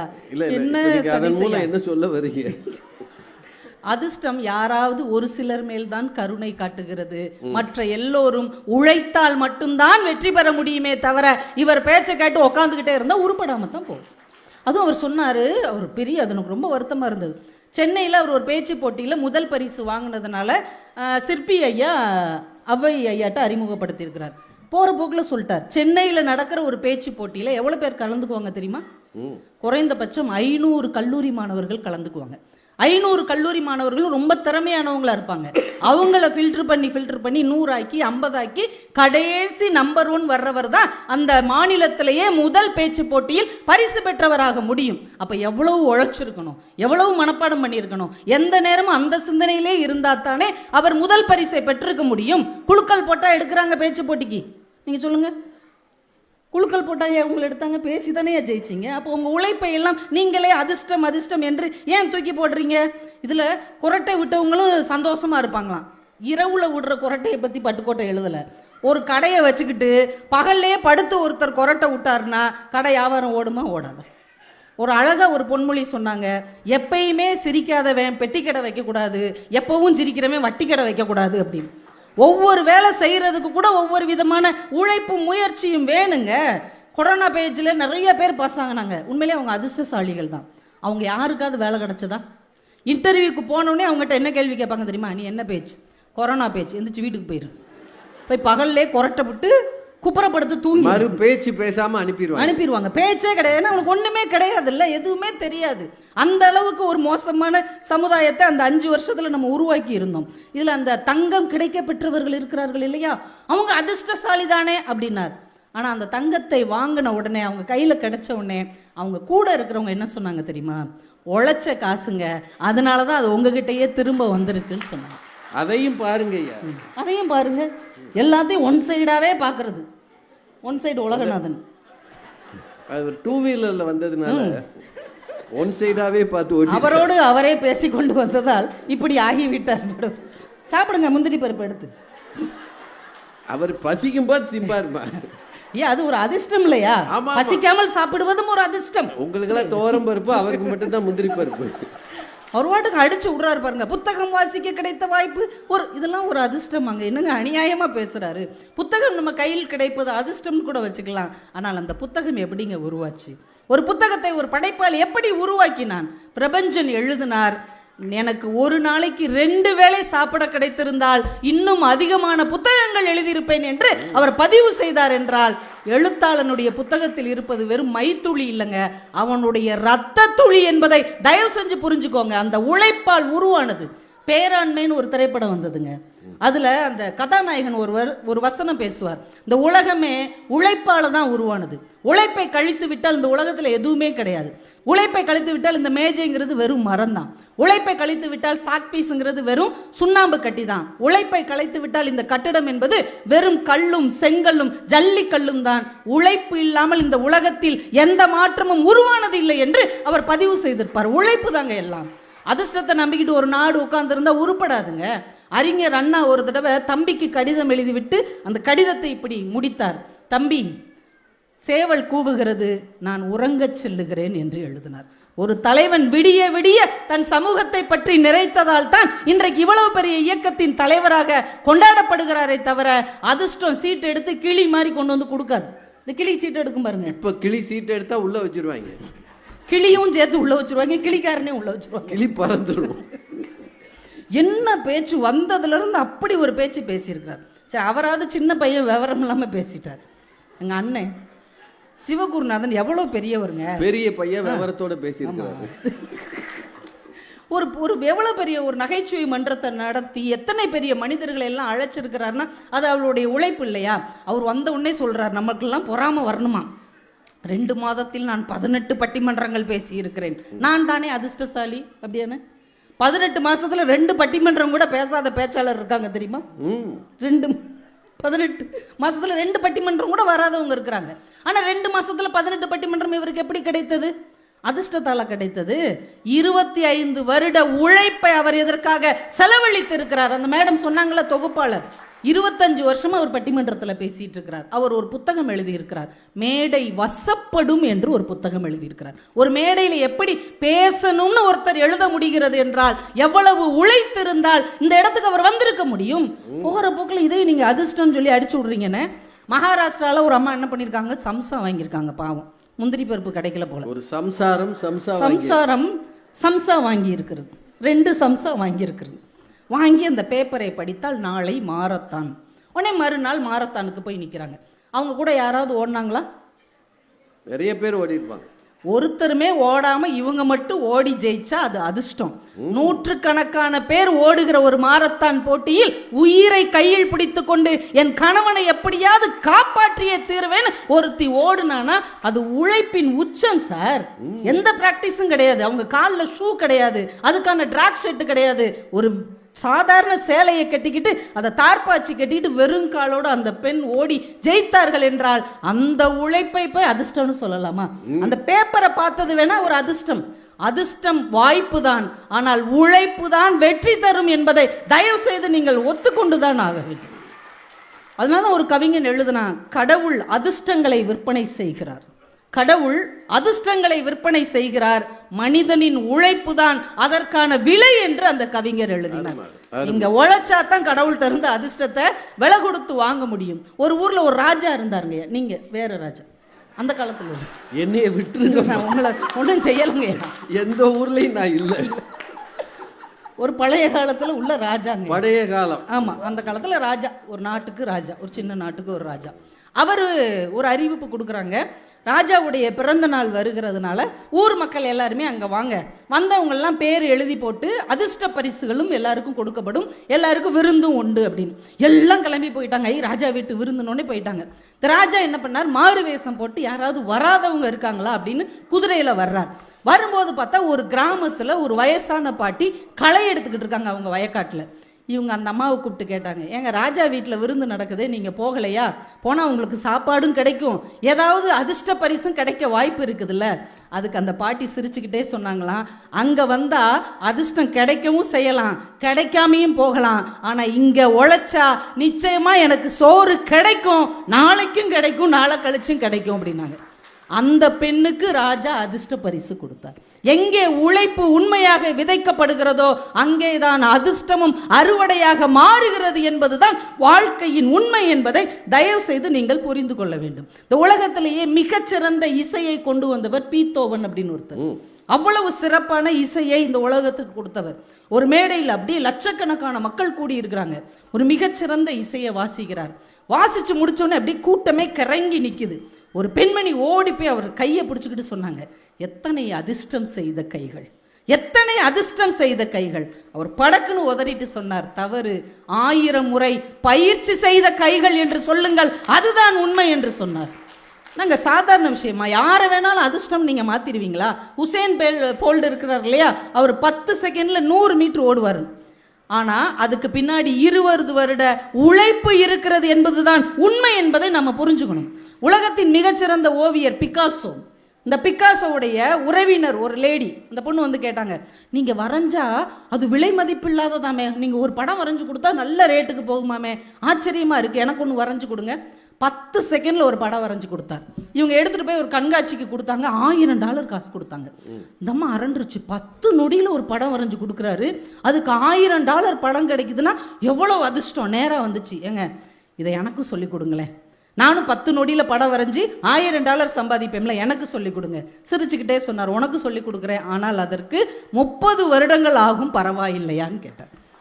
இவங்க இந்த 10 நொடியில் கிடைக்கிற வெற்றியை பார்க்கிறார்களே ஒழிய அதற்கு பின்னால் இருக்கிற 30 வருட உழைப்பை மறந்து விடுகிறார்கள். நடுவர் அவர்களே, சாதாரணமாக போற போக்கில் எல்லாத்தையும் நீங்க சொல்லிட்டு போயிடுறீங்க. இது திருவள்ளூர் மாவட்டம். இதே மாவட்டத்தில் ஒரு சின்ன கிராமம் நாராயணபுரம்னு நினைக்கிறேன், இங்கே கூட கேள்விப்பட்டிருப்பீங்க. 3 பொம்பளை பிள்ளைங்க, ஒரு சாதாரண எளிய குடும்பத்தை சேர்ந்தவங்களுக்கு 2 பொம்பளை பிள்ளைங்க வரைக்கும் அவங்க தாங்கிக்கிட்டாங்க. 3வது பொம்பளை பிள்ளை பிறந்த உடனே துரதிஷ்டம்னு முடிவு பண்ணிட்டாங்க. எனக்குன்னா ஆம்பளையே பிறக்கல, பொம்பளை பிள்ளையா பிறக்குது, துரதிஷ்டம் முடிவு பண்ணி அந்த பிள்ளைக்கு வேண்டாம்னு பேர் வச்சிட்டாங்க. இது எவ்வளோ பெரிய துரதிஷ்டங்க, வேண்டாம்னு ஒரு குழந்தைக்கு பேர் வைக்கிறது. அந்த பிள்ளை பார்த்தா, வேண்டாம்னா எனக்கு பேர் வைக்கிறீங்க, உங்களுக்கு முன்னாடி நான் ஜெயிச்சு காட்டுறேன்னு கஷ்டப்பட்டு படித்து 12th நல்ல மார்க் வாங்கி மெரிட்டில் CIT காலேஜுக்கு போனாங்க. அங்கேயும் எல்லாரும் வேண்டாம், இங்கே வர வேண்டாம், வேண்டாம் அங்கே உட்கார வேண்டாம், இப்படியே கேலி பண்ணியிருக்கிறாங்க. இந்த பொண்ணு பார்த்துச்சு, என் பேரை வச்சு நீங்கள் கேலி பண்ணுறீங்களா, அதையும் நான் ஜெயிச்சு காட்டுறேன்னு நேரம் கிடைக்கும் போதெல்லாம் ஜப்பான் மொழி படித்தது. உட்காந்து முந்திரி பருப்பு சாப்பிடல, கொக்க கெக்குன்னு சொல்லலை. அவர் தெரியாம அதை சொல்லி இல்லைங்க, நானும் தெரியாம தான் ஏன் சொல்கிறேன். ஐயா, இனிமே யாருக்கும் முந்திரி பருப்பு கொடுக்காதீங்க. அந்த பொண்ணு உட்காந்து ஜப்பான் மொழி படித்தது. 4வது வருஷம் படிக்கும் போது ஜப்பான் நிறுவனத்திலிருந்து ஒரு மிகப்பெரிய கம்பெனிலேருந்து கேம்பஸ் இன்டர்வியூ வந்தாங்க. எல்லாம் நம்ம ஆளுகள்லாம் தமிழ்லையும் இங்கிலீஷ்லையும் பேசும்போது அந்த பொண்ணு அப்படி ஜப்பான் மொழியில் அடித்து நொறுக்குனா பாருங்க, அசந்து போய் அந்த இடத்துலையே 22 லட்சம் ரூபா சம்பளத்துக்கு அவளுக்கு அப்பாயின்மெண்ட் கொடுத்தாங்க. பெற்றோர்களும் இந்த உலகமும் அவளை வேண்டாம் என்று சொல்லியது. தன் உழைப்பால் வேண்டும் என்று ஒரு நிறுவனத்தையே வரவழைக்க அவளால் முடிந்தது என்றால் அந்த உழைப்பு தான் அவளுக்கு வெற்றியை தந்தது. நடுவர் அவர்களை, அதிர்ஷ்டம் எப்போதும் வெல்லாது, ஆனால் உழைப்பு ஒருபோதும் தோற்காது. அதிர்ஷ்டம் என்னைக்காவது ஒரு நாள் ஒருவனை கைவிட்டு விடும், ஆனால் உழைப்பு ஒரு நாளும் ஒருவனை கைவிட்டு விடாது. அதனால்தான் அப்துல் ரஹ்மான் ஒரு அழகான கவிதை சொன்னார், விதியின் எழுத்தை, விதி எழுதுதில்ல, விதியின் எழுத்தை கண்ணீரால் அழிக்க முடியாது, ஆனால் வியர்வை துளியால் கண்டிப்பாக அழிக்க முடியும் என்று சொன்னார் என்றால், தயவு செய்து அதிர்ஷ்டத்தை நம்பி உட்கார்ந்து கொண்டு இருக்காதீர்கள். உழைப்பை நம்பி முன்னேறுங்கள். நிச்சயமாக அது வெற்றிக்கனியை பறித்து நம் கையில் கொண்டு வந்து தரும் என்று சொல்லி வாய்ப்பு கொடுத்த அத்துணை நல்ல உள்ளங்களுக்கும் நன்றி கூறி விடைபெறுகிறேன். நன்றி, வணக்கம். பெரியவர்களே, கவிதா ஜவஹர் அவர்கள் மிகச் சிறப்பாக பேசி நிறைவு செய்திருக்கிறார். ஒரு 10 நிமிஷம் நான் எடுத்துக்கலாமா உங்கள் அனுமதியோடு? கொஞ்சம் நீங்கள் பொறுத்துக்கங்க. ஏன்னா எல்லாரும் 8:30 வயிறு பசிக்க ஆரம்பிக்கும், பஸ்ஸு போயிடுமோன்ற பயம் வரும்.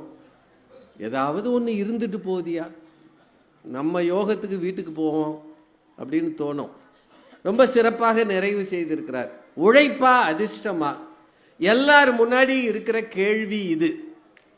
இப்போ இந்த அதிர்ஷ்டம்ன்றதுக்கு கொஞ்சம் கூட வாய்ப்பே இல்லையா? லக்கி டிப்புன்னு ஒன்று வைக்கிறீங்களா இல்லையா? இல்லைங்க, நான் கேட்குறதெல்லாம் கொஞ்சம். அதிர்ஷ்ட குழுக்கள் இருக்கா இல்லையா? இன்னைக்கு இருக்கா இல்லையா? சில கூட்டங்களுக்கு எல்லாரும் வாங்க, நிறைவில் குலுக்குவோம். உங்கள் நம்பருக்கு பரிசு விழுந்தால் ஒரு சின்ன டிவி கிடைக்கும், ஒரு மொபைல் கிடைக்கும். இருக்கா இல்லையா? அதை வாங்கினால எல்லாரும் என்ன பாராட்டுறாங்க? 1000 பேர் வந்தாயா, இவனுக்கு அடிச்சிச்சியா யோகம் சொல்கிறோம்ல. அப்படின்னா அதிர்ஷ்டத்துக்கு ஒரு வாய்ப்பு இருக்குது. என்னங்க இருக்குல்ல சார்? லக்கி நம்பர்னு ஒன்று இருக்குல்லங்க. உங்கள் ஒவ்வொருத்தர் பிறந்த தேதியும் வச்சு ஒரு நம்பர் சொல்லுவாங்க, இதுதான் லக்கி நம்பர். நீங்கள் வெளிநாடுகளுக்கு போனீங்கன்னா 13வது மாடியே இருக்காது. பெரும்பாலும் அமெரிக்காலே அதுதான். 11, 12, 14 தான் இருக்கும். ஏன்னா அவனுக்கு 13 அன்லக்கி நம்பர். 13ன்றதே வச்சிருக்க மாட்டாங்க பெரும்பகுதி. சார், நீங்களே 2 வீலர் வாங்கினா, வண்டி வாங்கினா 8ஆம் நம்பரில் முடிகிறது வேண்டாம்னு சொல்கிறீங்களா இல்லையா? என்னங்க, யார் அது மாதிரி சொன்னது இல்லையா? ஆர்டிஓட்ட போய் ஐயா என்ன வேணாலும் கொடுங்க, 8 மட்டும் வேணாம். என்னமோ 8 வாங்கினவனெல்லாம் ஆக்சிடென்ட் ஆன மாதிரியும் 8 வாங்காதவனெல்லாம் அப்படியே ஓட்டுற மாதிரியும் ஒரு நம்பிக்கை இருக்கா இல்லையா? என்னங்க சார், ஏர் பிடித்தவன் என்ன செய்வான்? பானை பிடித்தவள் பாக்கியசாலி. வந்தாள் மகாலட்சுமியே. ஒரு பொண்ணு கல்யாணம் பண்ணிட்டு வந்தோடனே அந்த வீட்டில் ஒரு நல்லதுன்னு நடக்குதுன்னு வைங்க, என்ன சொல்லுவாங்க? யோகக்காரம், இந்த பொண்ணு வந்தாயா, காசு கொளிக்குதியா, யோகக்கார பொண்ணு. சில பிள்ளைகள் பிறந்த உடனே அவங்க அப்பா அம்மாவுக்கு நல்லது நடந்தா என் பையன் அதிர்ஷ்டசாலி சொல்கிறோமா இல்லையா? என்னங்க, இதெல்லாம் இருக்குல்லங்க. அதை தாங்க இவங்க 2 பேரும் மாஞ்சி என்ன அவர் ஒரு தப்பு பண்ணிட்டாரு, அந்த முந்திரி பருப்பை சொல்லிட்டார். அதை சொல்லாமல் இருந்திருந்தா இவ்வளவு வாங்கியிருக்க மாட்டார். சார், நம்முடைய வாழ்க்கையில் மூட நம்பிக்கைகளும் இருக்கிறது, சில நம்பிக்கைகளும் இருக்கிறது. மூட நம்பிக்கைகளை தவிர்த்திடலாம், அது தேவையில்லை. நான் நமக்குள்ள சில நம்பிக்கை இருக்குது சார். வீட்டம்மாவை வர சொல்லி, ஏம்மா நான் வெளியில் கிளம்புறேன், ஒரு சொம்பு தண்ணி கொடு, நான் குடிச்சிட்டு போகிறேன், உன்னை பார்த்துட்டு போனால் நல்லதுன்னு பழைய காலத்தில் நிறைய பேர் செஞ்சுருக்கிறாங்க. இன்றைக்கி தான் அந்தம்மா ஹாய் அதெல்லாம் கிடையாது. அன்னைக்கே ஊர் பெரியவராக இருந்தால் கூட முன்னாடி நில்லுமா, நல்லா பொட்டுக்கிட்டு வச்சு நல்ல மஞ்சள் பூசி என் முன்னாடி வந்து நில்லு, நான் போகிற காரியம் ஜெயிக்கும் சொல்கிறாங்கல்ல. சின்னதாக நமக்கு அதிர்ஷ்டத்தை பற்றிய நம்பிக்கை இருக்கிறது. ஏன் சில நாட்களில் சில வேலைகளை செய்ய மாட்டேங்கிறோம், சில நாளில் செய்கிறோம்? ஏன் சிலவற்றை தவிர்க்கிறோம்? இருக்குல்லங்க. செவ்வாய்க்கிழமை கல்யாணம் போயிடலாமா? இவ்வளவு பேசுகிறாங்கல்ல. உழைப்புத்தான் அதிர்ஷ்டமெல்லாம் ஒன்றும் இல்லை, நம்பிக்கைகள் தேவையில்லை, வேர்வையை சிந்து, எதை வேணாலும் சிந்துக. ஆனால் உங்களுக்கென்று சில நம்பிக்கைகளை தொடர்ந்து வைத்திருக்கிறீர்கள். இந்த நம்பிக்கைகள் நமக்குள்ளேயே ஒரு உணர்வை உண்டாக்குறது. என்னடா அன்லக்கி நம்பராக இருக்குது அப்படின்னு சொல்கிறவங்க இன்னைக்கு இருக்கிறாங்க. சார், சில நேரங்களில் நமக்கு சில வாய்ப்புகள் கிடைக்கும், சில வாய்ப்புகள் கையை விட்டு போகும். ஒன்று அதிர்ஷ்டம்ன்றோம், இன்னொன்று துரதிர்ஷ்டம்ன்றோம். இது எல்லார் வாழ்க்கையிலையும் நீங்கள் திரும்பி பாருங்க. நீங்கள் திரும்பி பாருங்க. இது நடந்தே இருக்கும். நான் வந்து பிகாம் முடித்து எங்கள் கல்லூரியில் முதல் மாணவன் அந்த காலத்தில், ஒரு அமெரிக்கன் காலேஜில். இல்லை, அது இதுக்காக சொல்லலை, கைதட்டுறதுல விட்டுருங்க. இனிமேல் எனக்கு கைதட்டி யார் வேலை தர போகிறா? இல்லை, அது நம்மளை பற்றி பெருமை பேசுகிறதுக்கு இல்லை மேடை, நடந்ததை சொல்கிறேன். 58 பேரில் நான் முதல் மாணவன். எனக்கு பேராசிரியர்களாக இருந்தவங்க என்கிட்ட ரொம்ப கெஞ்சினாங்க, நீ மேல் படிப்புக்கு போ, பிகாமோட நிறுத்திடாத, எம்காம் சேரு. நான் காமர்ஸ் படித்தேன். எனக்கு ஆடிட்டராக இருந்த கோவிந்தராஜுலோன்னு ஒரு பெரிய மனிதர், அந்த காலத்தில் காரில் வருவார், அப்படின்னா அவர் எவ்வளோ பெரிய ஆளுன்னு பாருங்க. அவர் என்னை கூப்பிட்டு தனியாக சொன்னார், நீ என்கிட்ட வா, எந்த எக்ஸ்ட்ரா செலவும் இல்லாமல் உன்னை நான் ஆடிட்டர் ஆக்கி காட்டுறேன். இது எனக்கு அவர் கொடுத்த ஆஃபர். நான் மேலேயும் படிக்க போல, அவர்கிட்ட ஆடிட்டராகவும் போல, எம்காம் போய் சேரலை. அப்ளிகேஷன்லாம் வாங்கினேன்.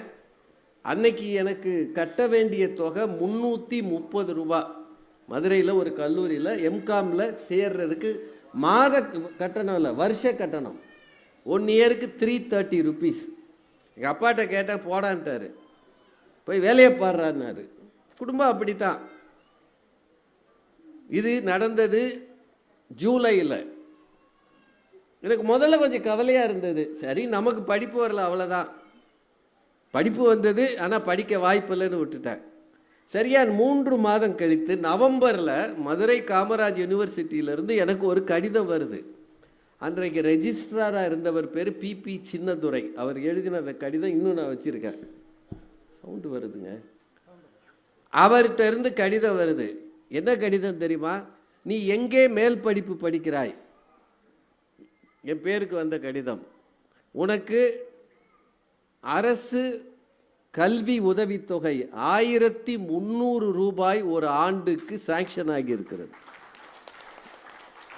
1300 ரூபா பெர் இயர். நீ என்ன படிக்கிறையோ அது வரைக்கும். ஏன்னா நான் நல்ல மார்க்கு, யூனிவர்சிட்டி ரேங்க்கு. நான் மட்டும் ஒரு 330 ரூபா யார்கிட்டயோ கடை வாங்கி கட்டியிருந்தேன்னா அது மாதிரி 3 மடங்கு எனக்கு திரும்ப கிடைச்சிருக்கும் 3 மாசத்துல. இதை நான் என்ன சொல்ல முடியும்? எனக்கு அன்னைக்கு அதிர்ஷ்டம் இல்லை, கண்ணீர் விட்டுருக்கேன். ஐயோ, 330 ரூபா எவன் காலில் விழுந்து வாங்கியிருந்தாலும் அதை திருப்பி கொடுத்துட்டு இன்னொரு 700 ரூபா நான் கையில் வச்சுருந்துருப்பேன். அன்னைக்கு 700ன்றது பெரிய தொகை. அப்படின்னா நான் மேலே படிப்பதற்கு எனக்கு வாய்ப்பு இல்லை, எனக்கு அதிர்ஷ்டம் இல்லை. இதை விட கொடுமையெல்லாம் என் வாழ்க்கையில் நடந்திருக்கு. எனக்கு 1 வருஷம் ஜூனியர் என் தம்பி, அவனும் காமர்ஸ் படித்தான். நடிகர் விவேக்கோடைய கிளாஸ்மேட் அவன். நான் காலேஜு யூனிவர்சிட்டி ரேங்க்கு. ஆனால் தொடர்ந்து அந்த காலத்தில் பேங்க் பரீட்சை எழுதுகிற என்னை எல்லா பரீட்சையிலையும் ரிஜெக்ட் பண்ணுறாங்க. என் தம்பி 1 வருஷம் கழித்து எழுதுகிறா, அவனுக்கு 3 பேங்க்கில் வாய்ப்பு வந்துருச்சு. அதை விட வேடிக்கை என்னென்னா, எங்கள் அப்பா என்னை கூப்பிட்டு, நீ படித்து புண்ணியம் இல்லை, அவனுக்கு 3 பேங்க் வந்திருக்கு, அவன் ஒரு பேங்க்கில் சேரட்டு, நீ வேணா இன்னொன்று எடுத்துகிட்டு போய் சேர்ந்துக்கன்னார்.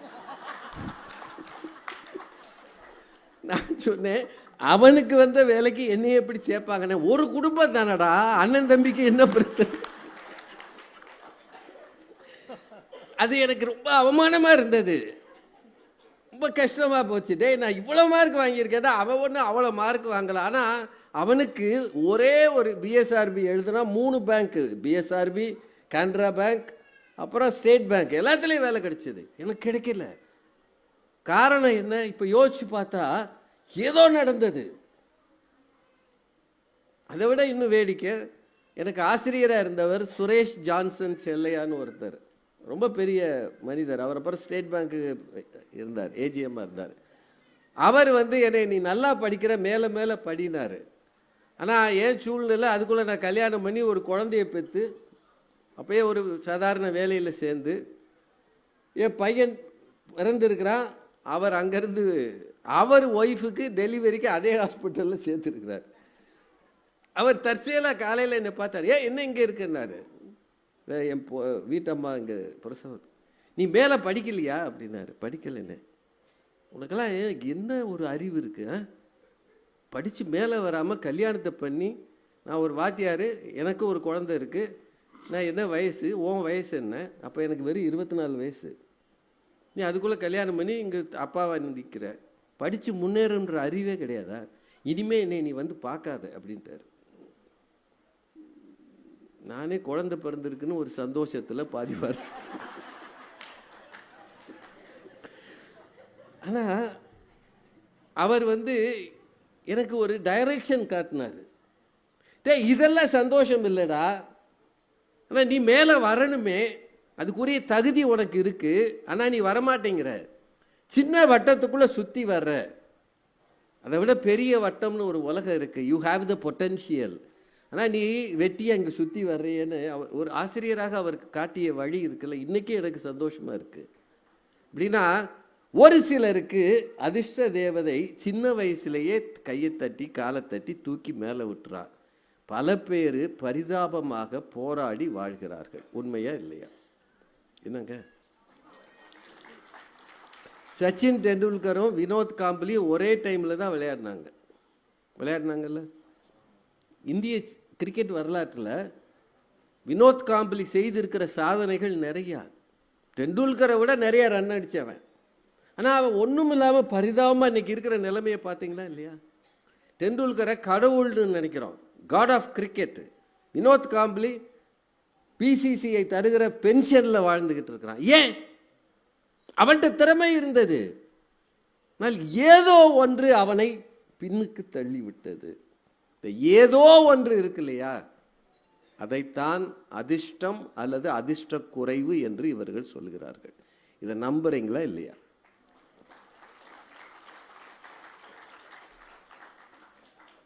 அகமதாபாத்தில் ஒரு விமானம் விழுந்தது. அது ஏன் விழுந்ததுன்னு யாருக்கு இன்னும் தெரியல, ஆனால் விழுந்துருச்சு.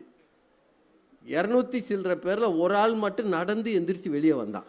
பார்த்தீங்க, ஏதோ ஒரு பஸ்ஸை விட்டு இறக்கி வர்ற மாதிரி 241 பேர் நினைக்கிறேன், எல்லாரும் போயிட்டாங்க. ஒரு ஆள் மட்டும் காயத்தோட தீப்பிடிச்சதோட இப்படி நடந்து வர, எவனுமே நம்பலை. அது தீப்பிடிச்சு இங்கே வரைக்கும் தெரியுது அந்த வெப்பம், நீ எப்படிரா வந்தேன்? நான் 11A வந்தேன்றான். 11A city bus. அது அவன் இருந்த சீட்டியா கரெக்டாக அதுக்கிட்ட உடஞ்சி அந்த சீட்டு மட்டும் எஜெக்ட் ஆகி வெளியில் வந்துருச்சு. இதை என்ன சொல்லுவீங்க? அவர் 11Aக்காக உழைத்தார். அதை விட வேடிக்கை தெரியுமா, அது நடந்து கொஞ்ச நாளைக்கு எல்லாரும் 11A சீட்டாக புக் பண்ணாங்க. அவங்களுக்கெல்லாம் என்ன நம்பிக்கைன்னா, இந்த விமானம் விழுந்தா 11A தப்பிச்சிடலாம். எப்படியா இது? 11A அவ்வளோ பேர் புக் பண்ணுறாங்க, அந்த சீட்டுக்கு ஏகப்பட்ட மரியாதையாக போச்சு. ஏன்னா நம்மையும் மீறி ஏதோ நடக்கிறது. இந்த நம்மையும் மீறி என்பதை இறை அருள்னு சொல்லலாம், விதின்னு சொல்லலாம், ஊழ் விதி. அதான் இவங்க அதிர்ஷ்டம் துரதிர்ஷ்டம்னு சொல்கிறாங்க. இதற்கு மனித வாழ்க்கையில் ஒரு பங்கு இருக்கிறதா அப்படின்னா இருக்கிறது, அதை இல்லைன்னு சொல்ல முடியாது. என்னங்க நான் சொல்றது சரியா? சரி, என்ன சீக்கிரம் முடிக்கணுமா இல்லையா? இப்போ இவர் அவ்வை நடராஜனை பார்த்த மாதிரி நான் பாப்பையா சார் கூடவே போகலைன்னா எனக்கு மேடையில் வாய்ப்பு கிடைச்சிருக்குமா? ஏன்னா நான் அவ்வளவு தகுதி எனக்கு கிடையாது, வேறு அளவுக்கு நான் படிக்கலை, பெரிய தகுதி எனக்கு கிடையாது. நான் காமர்ஸ் படித்தேன், தமிழ் படிக்கலை. அவர் சிபாரிசில் தான் நான் வந்தேன். இதில் ஒன்றும் சொல்லிக்கிறதுல வெக்கம் இல்லை. என்னங்க, யார் உங்களை தூக்கி விட்டாரோ அவரை வாழ்நாள் முழுக்க நினைவில் வச்சிருக்கணுமா இல்லையா? ஒருவேளை மற்றவங்க சொல்கிறபடி நான் குறுக்கு வழியில் கூட வந்திருக்கலாம், ஏன்னா அதுதான் உண்மை. அதில் என்ன இருக்குங்க? ஆனால் குறுக்கு வழியிலலாம் வந்தாலும் பாப்பையா சார் பக்கத்தில் இருந்ததுனால, அவர் பார்வைப்பட்டதுனால நமக்கு மேடையில் ஒரு வாய்ப்பு கிடைச்சதுங்க. 1991 ஜூலை 15 ஒருத்தர் வரலை, என்னைய மேடைக்கு வாங்கன்னாங்க. இதான் நான் வந்த கதை. அதை என்ன சொல்லுவீங்க? அதிர்ஷ்டம் தானே? கரெக்டு தானேங்க? எவ்வளோ காலம் நான் அவர் கூட இருந்தேன்? 1976 15 வருஷம் அவர் பின்னாடியே அலைஞ்சேன். எதுக்காக? மேடைக்கு வரணுன்றதுக்காகவா? இல்லை, பேச்சு கேட்குறது எனக்கு ரொம்ப பிடிக்கும். அதுவும் அந்த காலத்தில் மாபெரும் அறிஞர்கள், குன்றக்குடி அடிகளார், தமிழ் குடிமகன், சொல்விளங்கு பெரும்பாலும், பெரிய பெரிய காந்திமதி அம்மா, அவங்களாம் பேசினா அவ்வளவு நல்லா இருக்கும். ஊடகம் கிடையாதுங்க அன்னைக்கு. ரேடியோவை தவிர, சினிமாவை தவிர ஒன்றும் கிடையாது. மொபைல் கிடையாது, டிவி கிடையாது, ஒன்றும் கிடையாது. எங்களுக்கு பொழுதுபோக்கே அங்கே போய் கேட்குறது தான். தரையில் உட்காந்து கேட்டிருக்கோம், வெறும் தரையில் சுடும், அதில் உட்காந்து கேட்டு பழகணும். அப்போல்லாம் ஒரு எதிர்காலத்தை பற்றி சிந்தனை இல்லை. ஆனால் கேட்டு கேட்டு இதில் இருந்ததுனால கற்றிலன் ஆயினும் கேட்க அப்படின்னு ஒரு திருக்குறள் இருக்குல்ல, இப்படி கேட்டதன் பயன்தான் ஒரு வாய்ப்பு கிடைக்கும் போது மேடைக்கு வந்தோம். அதை நான் லக்குன்னு ஒத்துக்கிறேன். ஆனால் அந்த மேடையில் இவர் சொன்ன மாதிரி நான் முந்திரி பருப்பு சாப்பிட்ருந்தேன்னு வைங்க,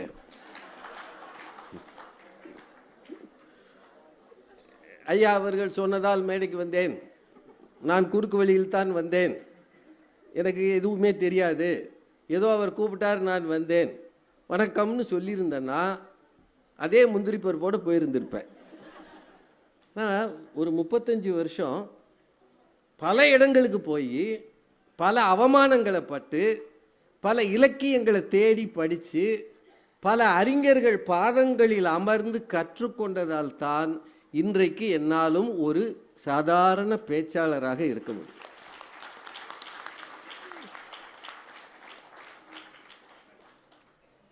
இந்த மேடையில் பாப்பையா சாரோட பேசின இந்த அம்மா இருக்கிறாங்க, இவங்க இருக்கிறாங்க, பாரதி பாஸ்கர் ஒரு பேச்சாளர் இருக்கிறாங்க, தம்பி இருக்கிறாரு, அவங்க கூட ஐயா கூட பேசியிருக்கிறாங்க. அவர் எல்லாரையும் கூப்பிட்டு பாடமெல்லாம் நடத்த மாட்டார், ஒரு சின்ன குறிப்பு காட்டுவார். நல்லா பேசுனா அப்படின்வார், நல்லா பேசலைன்னா தனியாக கூப்பிட்டு என்னடா பேசுகிறேன்னு சொல்லுவார். ஒரு ஒன்றும் வகுப்பறை நடத்தலை,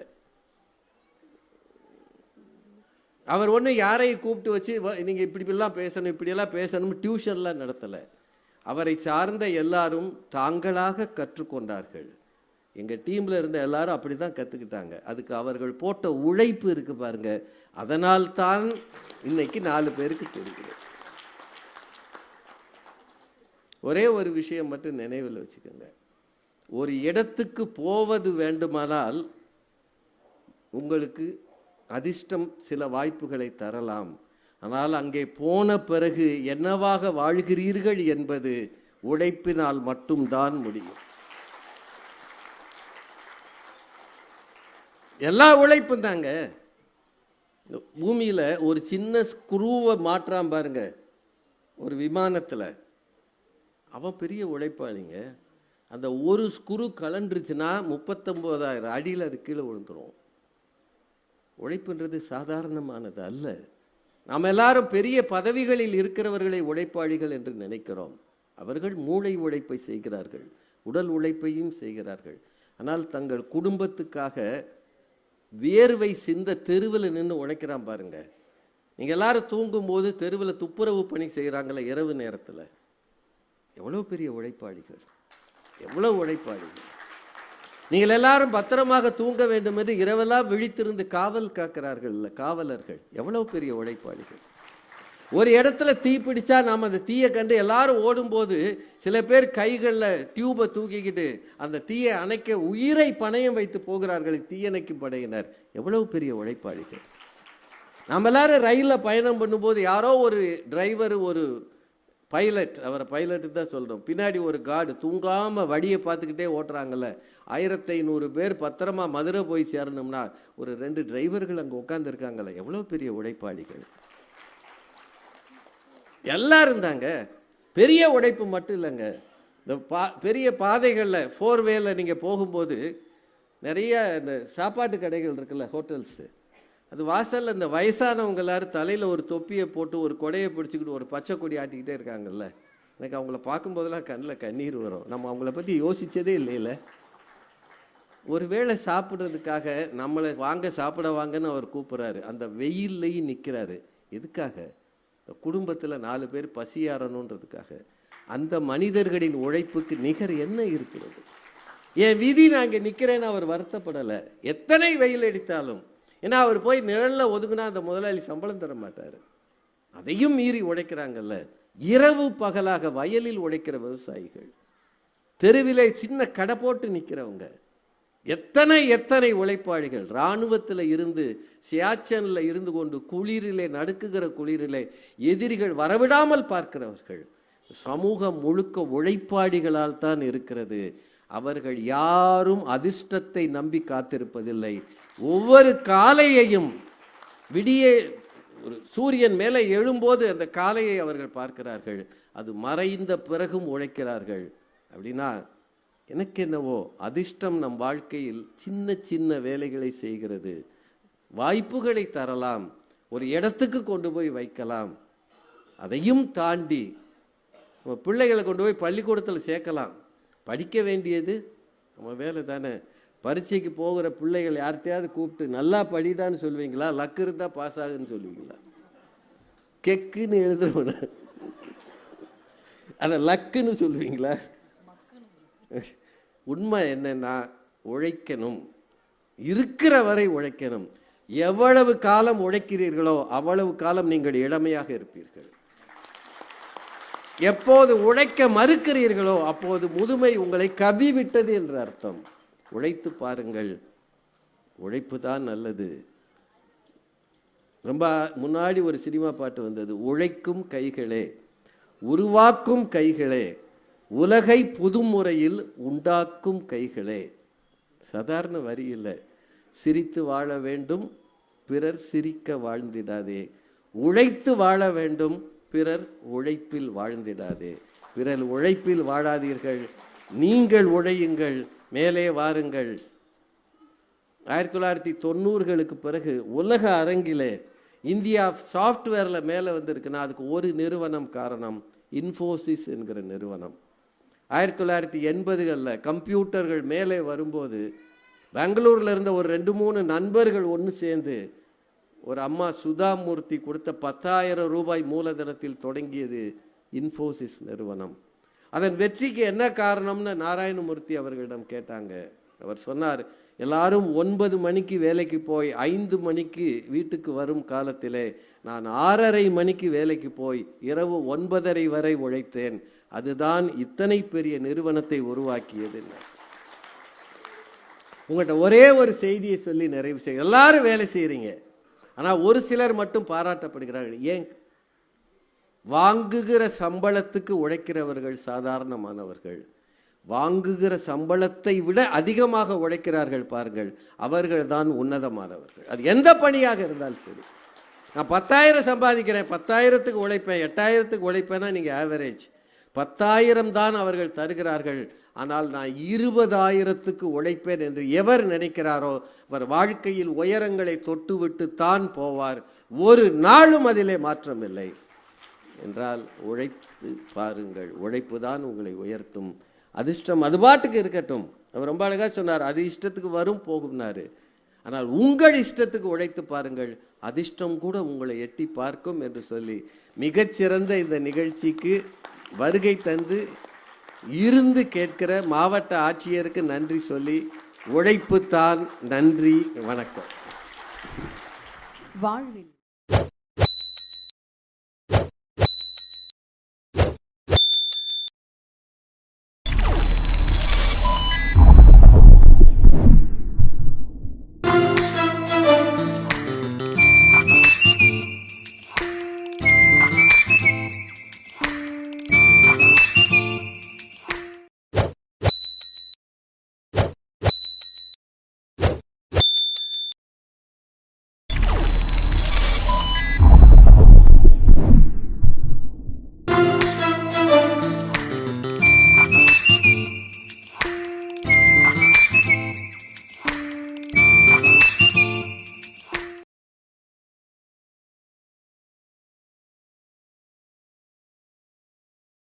எள்ளாத எண்ணிச் செயல் வேண்டும் தம்மொடு கொள்ளாத கொள்ளா துலகு முயுவ விளக்க உரை.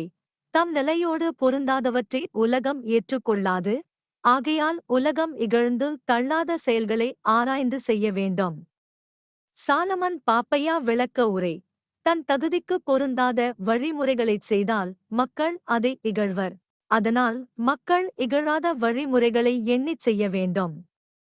கலைஞர் விளக்க உரை. தம்முடைய நிலைமைக்கு மாறான செயல்களை உயர்ந்தோர் பாராட்ட மாட்டார்கள் என்பதால் அவர்கள் பழித்துரைக்காத செயல்களையே செய்திடல் வேண்டும். எள்ளாத எண்ணிச் செயல் வேண்டும் தம்மொடு கொள்ளாத கொள்ளா துலகு முயுவ விளக்க உரை. தம் நிலையோடு பொருந்தாதவற்றை உலகம் ஏற்றுக்கொள்ளாது. ஆகையால் உலகம் இகழ்ந்து தள்ளாத செயல்களை ஆராய்ந்து செய்ய வேண்டும். சாலமன் பாப்பையா விளக்க உரை. தன் தகுதிக்கு பொருந்தாத வழிமுறைகளைச் செய்தால் மக்கள் அதை இகழ்வர். அதனால் மக்கள் இகழாத வழிமுறைகளை எண்ணிச் செய்ய வேண்டும். கலைஞர் விளக்க உரை. தம்முடைய நிலைமைக்கு மாறான செயல்களை உயர்ந்தோர் பாராட்ட மாட்டார்கள் என்பதால் அவர்கள் பழித்துரைக்காத செயல்களையே செய்திடல் வேண்டும். எள்ளாத எண்ணிச் செயல் வேண்டும் தம்மொடு கொள்ளாத கொள்ளா துலகு முயுவ விளக்க உரை. தம் நிலையோடு பொருந்தாதவற்றை உலகம் ஏற்றுக்கொள்ளாது. ஆகையால் உலகம் இகழ்ந்து தள்ளாத செயல்களை ஆராய்ந்து செய்ய வேண்டும். சாலமன் பாப்பையா விளக்க உரை. தன் தகுதிக்கு பொருந்தாத வழிமுறைகளைச் செய்தால் மக்கள் அதை இகழ்வர். அதனால் மக்கள் இகழாத வழிமுறைகளை எண்ணிச் செய்ய வேண்டும். கலைஞர் விளக்க உரை. தம்முடைய நிலைமைக்கு மாறான செயல்களை உயர்ந்தோர் பாராட்ட மாட்டார்கள் என்பதால் அவர்கள் பழித்துரைக்காத செயல்களையே செய்திடல் வேண்டும். எள்ளாத எண்ணிச் செயல் வேண்டும் தம்மொடு கொள்ளாத கொள்ளா துலகு முயுவ விளக்க உரை. தம் நிலையோடு பொருந்தாதவற்றை உலகம் ஏற்றுக்கொள்ளாது. ஆகையால் உலகம் இகழ்ந்து தள்ளாத செயல்களை ஆராய்ந்து செய்ய வேண்டும். சாலமன் பாப்பையா விளக்க உரை. தன் தகுதிக்கு பொருந்தாத வழிமுறைகளைச் செய்தால் மக்கள் அதை இகழ்வர். அதனால் மக்கள் இகழாத வழிமுறைகளை எண்ணிச் செய்ய வேண்டும். கலைஞர் விளக்க உரை. தம்முடைய நிலைமைக்கு மாறான செயல்களை உயர்ந்தோர் பாராட்ட மாட்டார்கள் என்பதால் அவர்கள் பழித்துரைக்காத செயல்களையே செய்திடல் வேண்டும். எள்ளாத எண்ணிச் செயல் வேண்டும் தம்மொடு கொள்ளாத கொள்ளா துலகு முயுவ விளக்க உரை. தம் நிலையோடு பொருந்தாதவற்றை உலகம் ஏற்றுக்கொள்ளாது. ஆகையால் உலகம் இகழ்ந்து தள்ளாத செயல்களை ஆராய்ந்து செய்ய வேண்டும். சாலமன் பாப்பையா விளக்க உரை. தன் தகுதிக்கு பொருந்தாத வழிமுறைகளைச் செய்தால் மக்கள் அதை இகழ்வர். அதனால் மக்கள் இகழாத வழிமுறைகளை எண்ணிச் செய்ய வேண்டும். கலைஞர் விளக்க உரை. தம்முடைய நிலைமைக்கு மாறான செயல்களை உயர்ந்தோர் பாராட்ட மாட்டார்கள் என்பதால் அவர்கள் பழித்துரைக்காத செயல்களையே செய்திடல் வேண்டும். எள்ளாத எண்ணிச் செயல் வேண்டும் தம்மொடு கொள்ளாத கொள்ளா துலகு முயுவ விளக்க உரை. தம் நிலையோடு பொருந்தாதவற்றை உலகம் ஏற்றுக்கொள்ளாது. ஆகையால் உலகம் இகழ்ந்து தள்ளாத செயல்களை ஆராய்ந்து செய்ய வேண்டும். சாலமன் பாப்பையா விளக்க உரை. தன் தகுதிக்கு பொருந்தாத வழிமுறைகளைச் செய்தால் மக்கள் அதை இகழ்வர். அதனால் மக்கள் இகழாத வழிமுறைகளை எண்ணிச் செய்ய வேண்டும். கலைஞர் விளக்க உரை. தம்முடைய நிலைமைக்கு மாறான செயல்களை உயர்ந்தோர் பாராட்ட மாட்டார்கள் என்பதால் அவர்கள் பழித்துரைக்காத செயல்களையே செய்திடல் வேண்டும். எள்ளாத எண்ணிச் செயல் வேண்டும் தம்மொடு கொள்ளாத கொள்ளா துலகு முயுவ விளக்க உரை. தம் நிலையோடு பொருந்தாதவற்றை உலகம் ஏற்றுக்கொள்ளாது. ஆகையால் உலகம் இகழ்ந்து தள்ளாத செயல்களை ஆராய்ந்து செய்ய வேண்டும். சாலமன் பாப்பையா விளக்க உரை. தன் தகுதிக்கு பொருந்தாத வழிமுறைகளைச் செய்தால் மக்கள் அதை இகழ்வர். அதனால் மக்கள் இகழாத வழிமுறைகளை எண்ணிச் செய்ய வேண்டும். கலைஞர் விளக்க உரை. தம்முடைய நிலைமைக்கு மாறான செயல்களை உயர்ந்தோர் பாராட்ட மாட்டார்கள் என்பதால் அவர்கள் பழித்துரைக்காத செயல்களையே செய்திடல் வேண்டும். எள்ளாத எண்ணிச் செயல் வேண்டும் தம்மொடு கொள்ளாத கொள்ளா துலகு முயுவ விளக்க உரை. தம் நிலையோடு பொருந்தாதவற்றை உலகம் ஏற்றுக்கொள்ளாது. ஆகையால் உலகம் இகழ்ந்து தள்ளாத செயல்களை ஆராய்ந்து செய்ய வேண்டும். சாலமன் பாப்பையா விளக்க உரை. தன் தகுதிக்கு பொருந்தாத வழிமுறைகளைச் செய்தால் மக்கள் அதை இகழ்வர். அதனால் மக்கள் இகழாத வழிமுறைகளை எண்ணிச் செய்ய வேண்டும். கலைஞர் விளக்க உரை. தம்முடைய நிலைமைக்கு மாறான செயல்களை உயர்ந்தோர் பாராட்ட மாட்டார்கள் என்பதால் அவர்கள் பழித்துரைக்காத செயல்களையே செய்திடல் வேண்டும். எள்ளாத எண்ணிச் செயல் வேண்டும் தம்மொடு கொள்ளாத கொள்ளா துலகு முயுவ விளக்க உரை. தம் நிலையோடு பொருந்தாதவற்றை உலகம் ஏற்றுக்கொள்ளாது. ஆகையால் உலகம் இகழ்ந்து தள்ளாத செயல்களை ஆராய்ந்து செய்ய வேண்டும். சாலமன் பாப்பையா விளக்க உரை. தன் தகுதிக்கு பொருந்தாத வழிமுறைகளைச் செய்தால் மக்கள் அதை இகழ்வர். அதனால் மக்கள் இகழாத வழிமுறைகளை எண்ணிச் செய்ய வேண்டும். கலைஞர் விளக்க உரை. தம்முடைய நிலைமைக்கு மாறான செயல்களை உயர்ந்தோர் பாராட்ட மாட்டார்கள் என்பதால் அவர்கள் பழித்துரைக்காத செயல்களையே செய்திடல் வேண்டும். எள்ளாத எண்ணிச் செயல் வேண்டும் தம்மோடு கொள்ளாத கொள்ளா துலகு முயுவ விளக்க உரை. தம் நிலையோடு பொருந்தாதவற்றை உலகம் ஏற்றுக்கொள்ளாது. ஆகையால் உலகம் இகழ்ந்து தள்ளாத செயல்களை ஆராய்ந்து செய்ய வேண்டும். சாலமன் பாப்பையா விளக்க உரை. தன் தகுதிக்கு பொருந்தாத வழிமுறைகளைச் செய்தால் மக்கள் அதை இகழ்வர். அதனால் மக்கள் இகழாத வழிமுறைகளை எண்ணிச் செய்ய வேண்டும். கலைஞர் விளக்க உரை. தம்முடைய நிலைமைக்கு மாறான செயல்களை உயர்ந்தோர் பாராட்ட மாட்டார்கள் என்பதால் அவர்கள் பழித்துரைக்காத செயல்களையே செய்திடல் வேண்டும்.